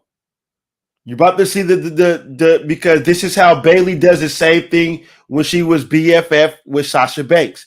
This is what Bayley does. They're not going to change her character. Jumped out. Yep, and that's where she's going to go and take the title from Io. Because you already seen flashes of it because they were already when the Kabuki Warriors came together. When I can't think of her name when she came back, Kairi Singh. When Kairi Singh came back, they got talking about who is this, blah blah blah blah blah. So do you think they jump out Dakota also? I don't know. Dakota's still. A part of me thinks she's not ready yet. Damage control, like the damage control name, is going to go away, and they're going to be like kind of go back to the Kabuki Warriors again, but it just being Io, Kairi, and Asuka. Yep. I think they're gonna jump out. They're gonna jump out Bayley. They're gonna jump out Dakota. They might do it at the same time. Yep. Or at different moments or whatever. Dakota tries to defend Bayley and gets her ass kicked in the whole thing like that. I don't see them really keeping the damage control name. To be honest with you. I agree. No. There's no. Because you see it. They're showing it to us already. Yeah. They already gave us flashes of it already. So, and I believe it's going to be on the outs with Bayley, but they haven't really been showing much of Dakota Kai with them either. So there's nothing that really tells me that she's going to be part of the group for very much longer. And I'm not going to lie, when the New Day music hit, a part of me hoped and prayed to God that it was Big E. I hoped that it was Big E coming out. If it was going to be him, I was like, oh my goodness, he was about to get the biggest pop in the world. And then it was Kofi that came out. I was like, damn it. I'm done with New Day. I've been done with New Day for like years. You want to know what my wife said? I was done with I was super done with New Day when they came out with Bootios. I was like, this is where we're at. This is where we're at with him. First of all, my wife has never been a fan of New Day, like ever. I love her already. Since I like introduced her to this whole thing and everything. When she heard the song and she saw like the New Day words, she went, "Oh." I was like, "What?" She's like, and I saw that it was Kofi. She's like, "It's not the one who gyrates all the time, is it?" And she's talking about Big E. Big E, yep. I was like, no, this is the one that twerks all the time. And she's like, oh, damn it. I like her already. I do. But you know, the New Day is almost like John Cena. You cannot make John Cena a heel. John Cena has reached out to the kids. The New Day heel. But you can't. Not just how he reaches out to the kids and what he does for the Wish Foundation. You cannot have a heel as a main focal point as a Wish Foundation. That will be odd. If the only thing that you're doing is having Kofi Kingston on the lower mid card, he doesn't really make a whole hell of a lot of appearances. Xavier Woods is the up, down guy. I hope they break up the New Day. JP, that's been my dream for the years. I've been waiting for one of them to turn on each other. Big E's coming back. Well, I don't think his neck is ever going to be the same. It's not like Stone Cold. It's not like Stone Cold's neck injury. I think he really did something to his neck to where it was worse. Yeah, and it was bad. Every time they showed, I'm like, stop showing that. That's one thing you do not want to show these fans and somebody that wants to wrestle. That man damn near could have died with that move right there. It could have been another Owen Hart type thing with the Sirius X. that it was bad. Because didn't he hurt his neck outside the ring? It wasn't even in the. I don't remember the circumstances of how it happened. He got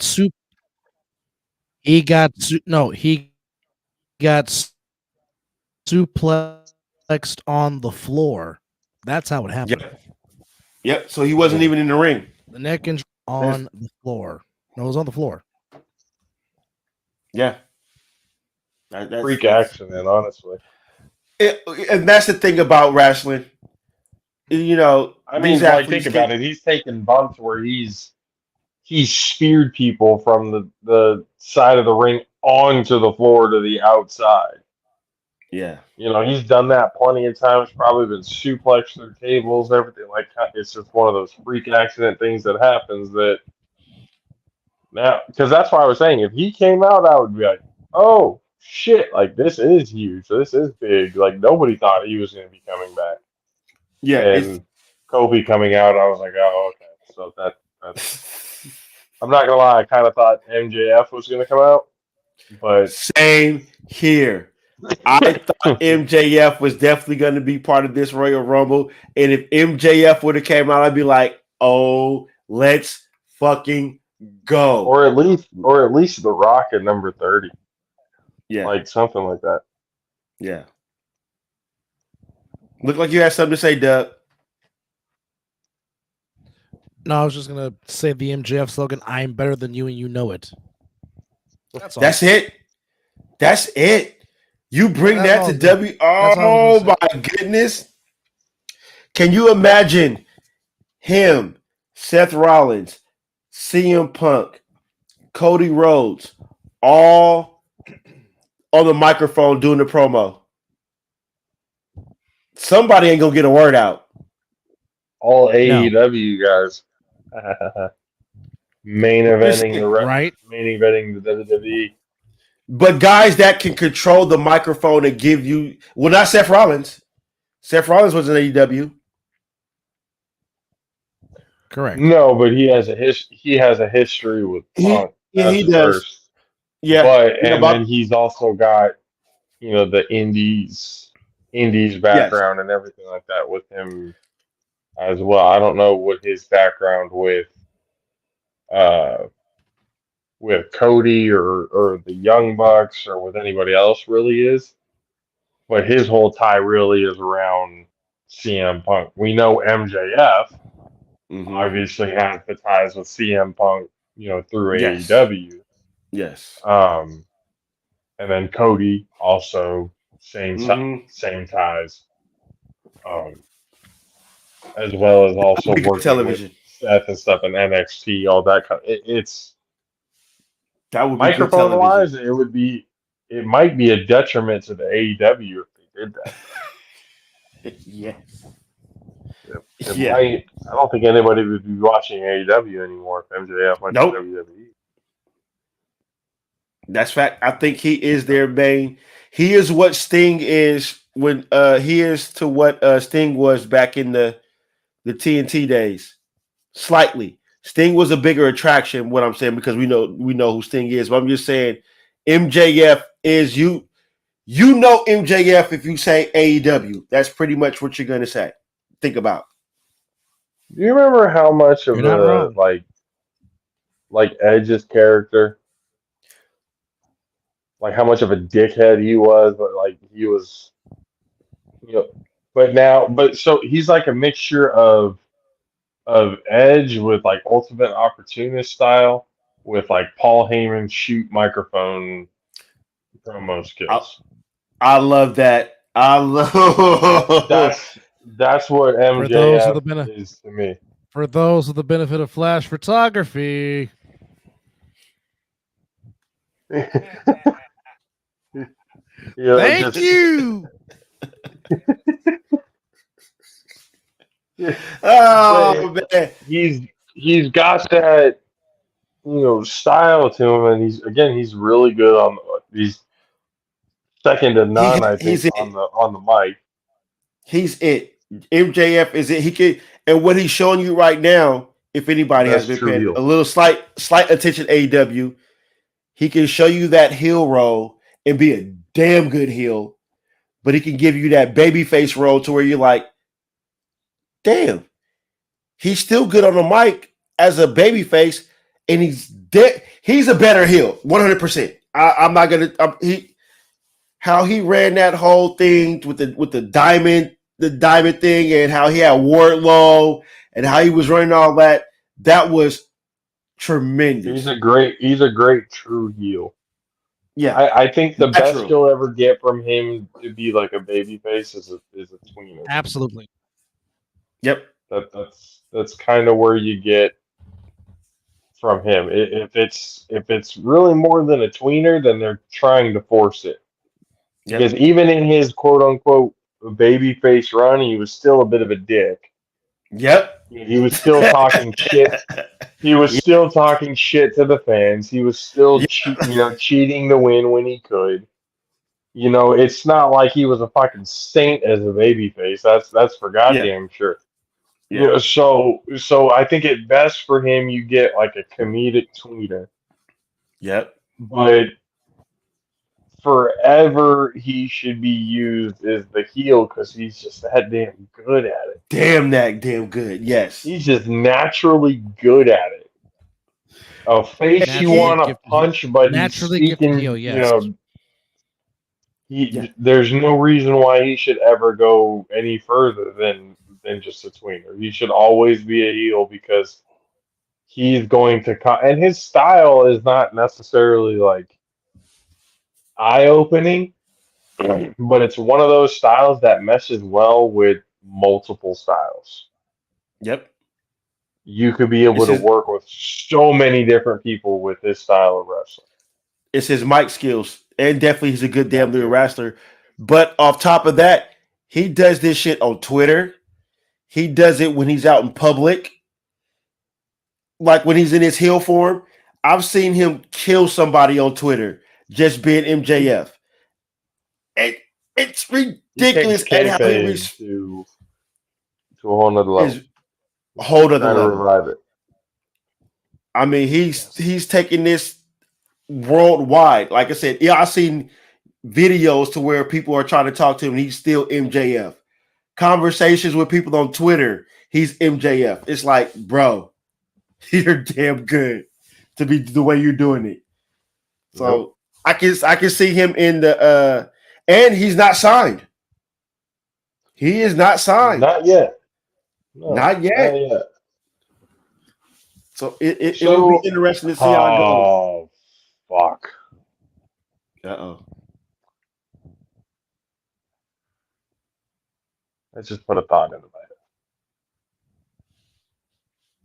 head. Well, what if the hard times are not necessarily over just yet? Are we talking in the entertainment business of the WWE? Yes. What if not Solo who fucks things over. It's not Paul Heyman. It's not, what if it's MJF that comes in and ruins Cody's chance? That would be spectacular. Whoa. And that's that's the way that Roman continues on as champion. Kind of gives them the look like, what the fuck are you doing, or who the hell are you, whatever type of look. But he's the reason that cost Cody the championship, and the hard times continues. I will be sitting here in my house literally saying what they say in the crowd. Holy shit. Holy shit. If that goes down, I am definitely saying those words. That would be good. I mean, that would have I think that would break the energy. It would. It absolutely would. I feel like that. What are the chances of it happening? I don't really. They're almost slim to none. I want to say they're almost slim to none. But the fact that he hasn't signed yet, it's scary. And we still have until April.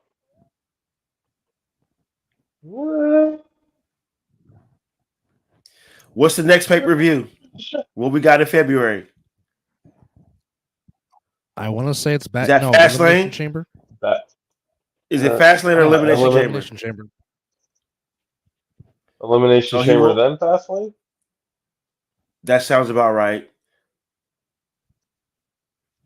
Even though it should just be Elimination Chamber?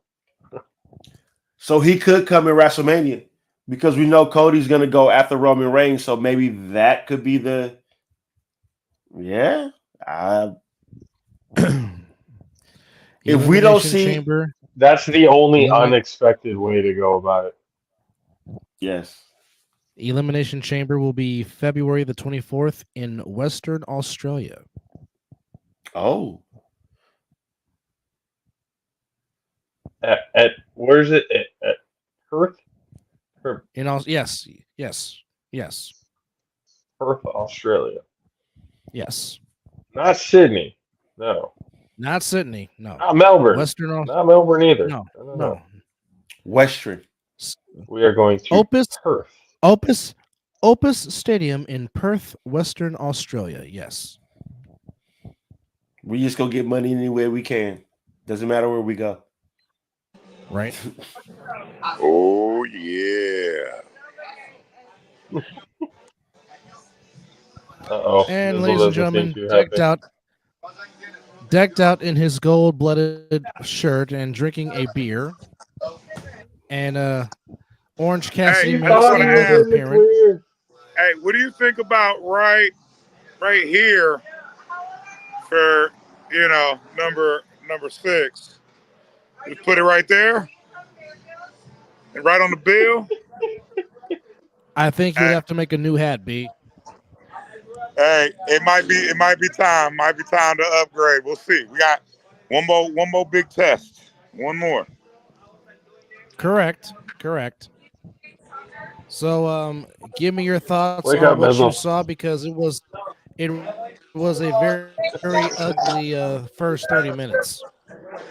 Yeah. So unfortunately, due to my job, I wasn't able to enjoy the last 30 minutes. The first 30 minutes, I got all of my heartache and all of my heart attacks. My blood pressure went through the roof, and I'll kind of go back to last night through a double overtime ensemble with the Warriors and my Lakers. My heart can't take much more sports right now.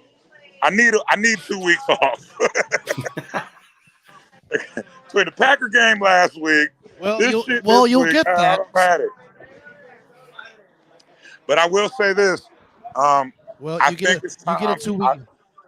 I think it's time. We've got to stop the fucking hate. I mean, 17 points. What more of a deficit you want this man to come back from? What more of a comeback do you need orchestrated? Like, we got to stop fucking. We got to stop kicking this dude, man. Like, this guy, he might not be the athletic guy of a Jackson or a Mahomes or Allen, But the Used man's his got legs pretty well today. he got a heart the size of my motherfucking stomach. Okay. Just saying, and that's shrinking. I'm shrinking it by the day, but Brian. No, but Brian, as you and I have talked about, and the same thing that me and JP has talked about, people keep forgetting the man played at a Power 5 conference in college football. The man has played in hostile environments like he you did ain't in Norman, watched this man Oklahoma, play. and Austin, Texas. He is not scared of the moment. He is not underwhelmed by the moment. The man's like, okay, let's go. I trust my ability. I trust who I am, and somehow, some way, I'm going to get it done. And when he had to, just like when he had to against the Green Bay Packers, when he had to against the Lions, he made plays with his arm, made plays with his legs, but more importantly than that, And the you know the defense, best when they part, stopped the Lions on 4th down. What's that? Go ahead, B. right? I was just saying the best part is for those first halves, especially past 2 weeks where he hasn't played well, and even in that 3-game streak that we had earlier in the season, he doesn't back away. He doesn't avoid the questions. When he fucks up, he tells you he fucked up. You know what I mean? He owns it, he learns from it, and he grows from it. Nobody's perfect. Give me one quarterback in the history of the NFL that didn't have bad games or bad halves or whatever the case may be. At the end of the day, the kid's a fucking baller. He's been a baller since college. Literally, he's been a baller since high school. And he's always had competition. If anybody knows anything about the high school scene in Arizona, they're ballers. And I think he's got one more game and then he can shut him up. One more game to shut him up. I think he's got the tools to do what his predecessor could not. And you know me, I do love me some Jimmy G. I do not shit on that man. I will call him out for his underthrowing ability. But at the end of the day, he helped us a lot. We're not the team we are today without Jimmy Garoppolo. Just saying. And honestly, I think, Raymond, your team did a disservice to itself by not letting him grow within the mistakes in the offense, because he would have built their character just like he did us. It wasn't easy that first 2 years. But the guy knows how to win, and he knows how to lead men. Well, I'll say this: he just can't throw a deep ball. We just didn't have the defense to go with Jimmy G. Well, yeah, there's that. Yeah. We didn't have the defense to go with Jimmy G, and also the type of offense we were trying to run was not stout for his arm. We were not trying to run the Kyle Shanahan offense. Kyle Shanahan offense fit Jimmy G. What McDaniels was trying to do was not fitting what we were trying to do. And when Pierce took over, his arm definitely did not fit what we're trying to do. Run the game and throw the ball down the field. Go back in. No rush. But when you do go back in, another hazy.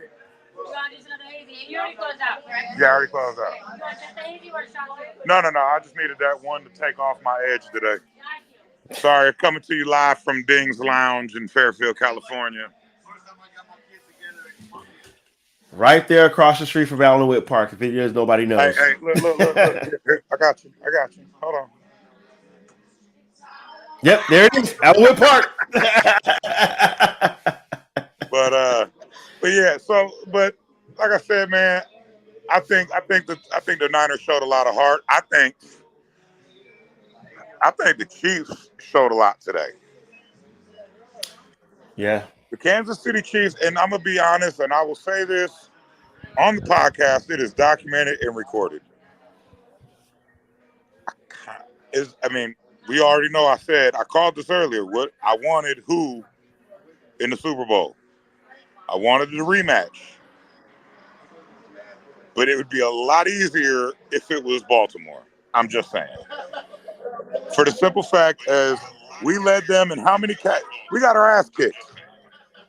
But look how we led them in rushing yards, passing yards, time of possession. If I'm not mistaken, we forced them into more 3-and-outs than they forced us into. We just made a lot of mistakes in that game. There was a lot to build on against the Baltimore Ravens. Now, we haven't seen Kansas City this year. Yeah. And the Kansas City that started the season is not who's on the field right now. And I'm really worried that they're gonna because they sat Tony out, and he already called him out on it. He wasn't hurt. He said it in his on his own Instagram. Kadarius Toney was not hurt, and he's not happy. But definitely not happy. That's exactly why I'm worried, because if they give him a fucking shot in the Super Bowl, he's got something to prove to everybody, and that could hurt. True, but this is not the same Kansas City offense that we've been prolonged to. No.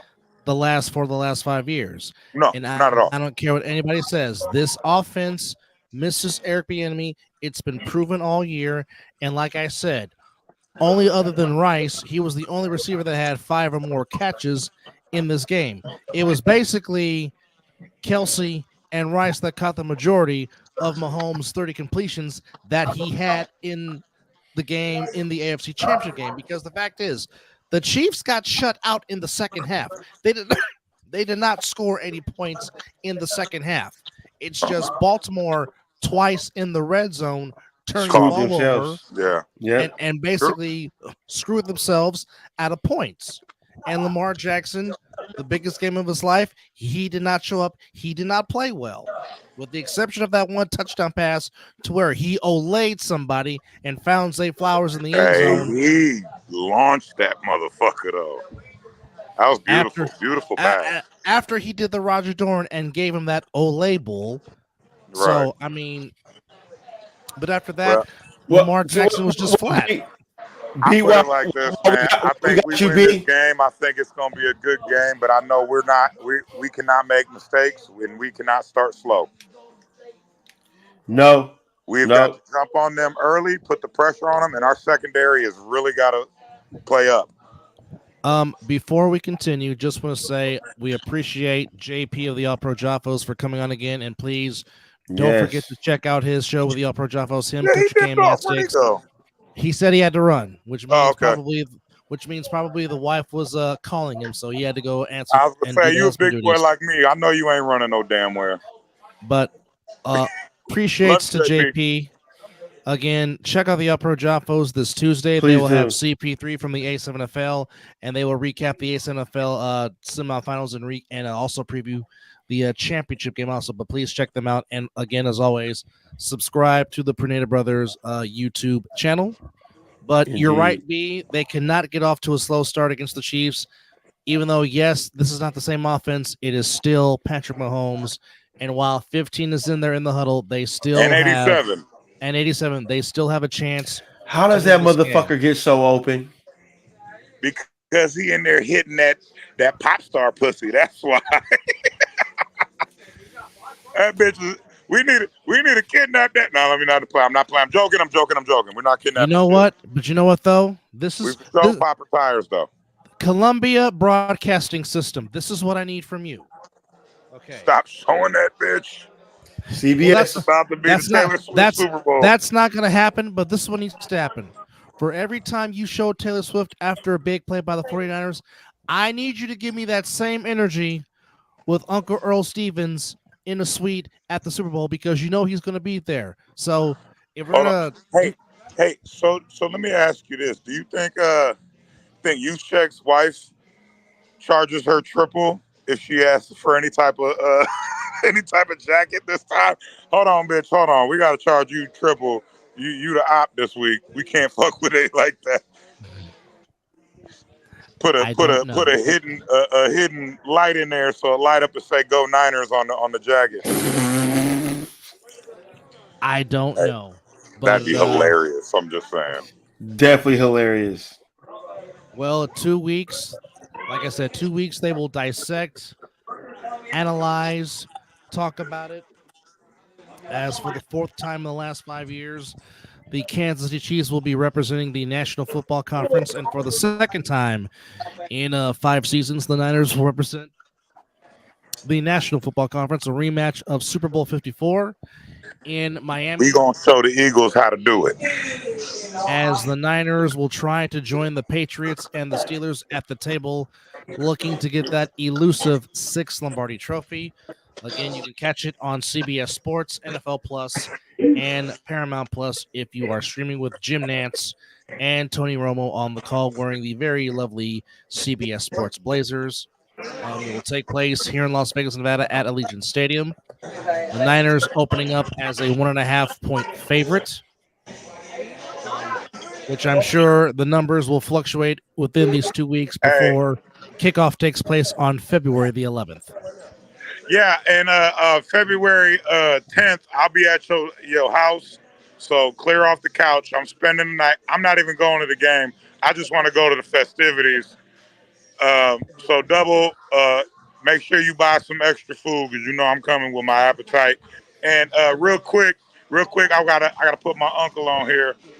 Uncle Jesse, he live and direct from Hawaii. Why not? Yeah. He just turned 25. Yeah. He just turned 25. Which, by the way, that is our good friend Larry Yamamoto's uncle. So shout out yes, to sir. Yes. He going back to the island this week. So we got him out, which is why I'm gonna sign off because we got some drinks to pound. I just wanted to chime in real quick. You know, I love y'all. I love what you're doing. And love you too, brother. If by any chance this rolls into a 4th or 5th hour, I'll be back. No. It's on a good one. So, we know it's a 4-hour show. I think me and Dub are both signing off right after you sign off. So we about to close out here pretty.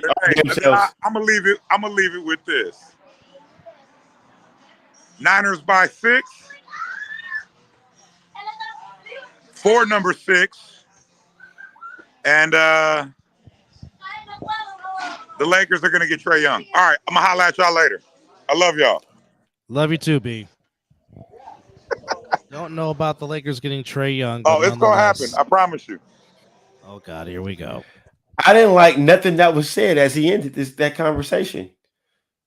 I didn't give 2 shits about his outcome pick for the damn Super Bowl and Trae Young going to the fucking Lakers, whatever. Dub, send us out. Anyhow, we have said a lot within these 3 hours and 22 minutes of episode 158 of the Mizzle and Dub Show. But shout out to everybody on every platform that commented, came on, and the love was felt tonight for sure. And felt for sure tonight. And to our 6 newest subscribers, we appreciate you guys. God bless y'all. Again, we hope you find this entertaining, which obviously you do if you're subscribed. The A7FL Fall Brawl Championship is set with the Insomniacs against Sick With It. You can catch that this upcoming Sunday locally in Vegas on Fox 5.2 and Cox Channel 125 and everywhere else on Caffeine TV and A7FL.tv. Yes. You can catch myself, the Viking, and Chris in the booth calling that game. We have an AFC champion, the Chiefs, back in the Super Bowl for the 4th time in 5 years. And my beloved team, it looked ugly, but my beloved 49ers got it done. And they are back in the Super Bowl as it's a rematch of Super Bowl 54. And EJ Wizzle, I don't know if that's a real rumor or not. That's just Brian being Brian. I really don't know if that's true or not. Yes. I haven't heard anything about it. I haven't had Woj or Windhorse talk about it, but that's another story for another day. But nonetheless, we sincerely thank everybody for chiming in and watching episode 158 of the Mizzle and Dub Show. Again, you can catch us. Well, we don't have set dates or set times, but just know that when you see us, we'll be live. So we will definitely dissect the Super Bowl as much as Mizzle doesn't want to, but because we do try to give the people what they want, because you guys. I will be a sports fan. You guys find us entertaining. But nonetheless, for Mizzle, I'm Dub. Special thanks to JP, Josh Bennett, for chiming in. Special thanks to Cleophas Jones, Debo Franklin for coming in, and of course, Mr. The Sullivan. other side of the ball. A7FL coming through. A7FL coming through. Other side of the ball. Casey Cox, EJ Wizzle, Nunner Gang, Hammer, Derek Duncan, Scooter on the Facebook page, Mel on the Facebook page, Pierre on the Facebook page, and on YouTube page. We just appreciate every single one of you guys. Like I said, we do this show for your guys' entertainment, and you find us entertaining, so we appreciate it, and thank you once again. You have been watching episode 150 of the Mizzle and Dub Show, and as always, it is 5 o'clock some damn where. We appreciate you guys. Take care. Have yourselves a good week, and God bless all you. You've been watching the Mizzle and Dub Show. Niners still suck.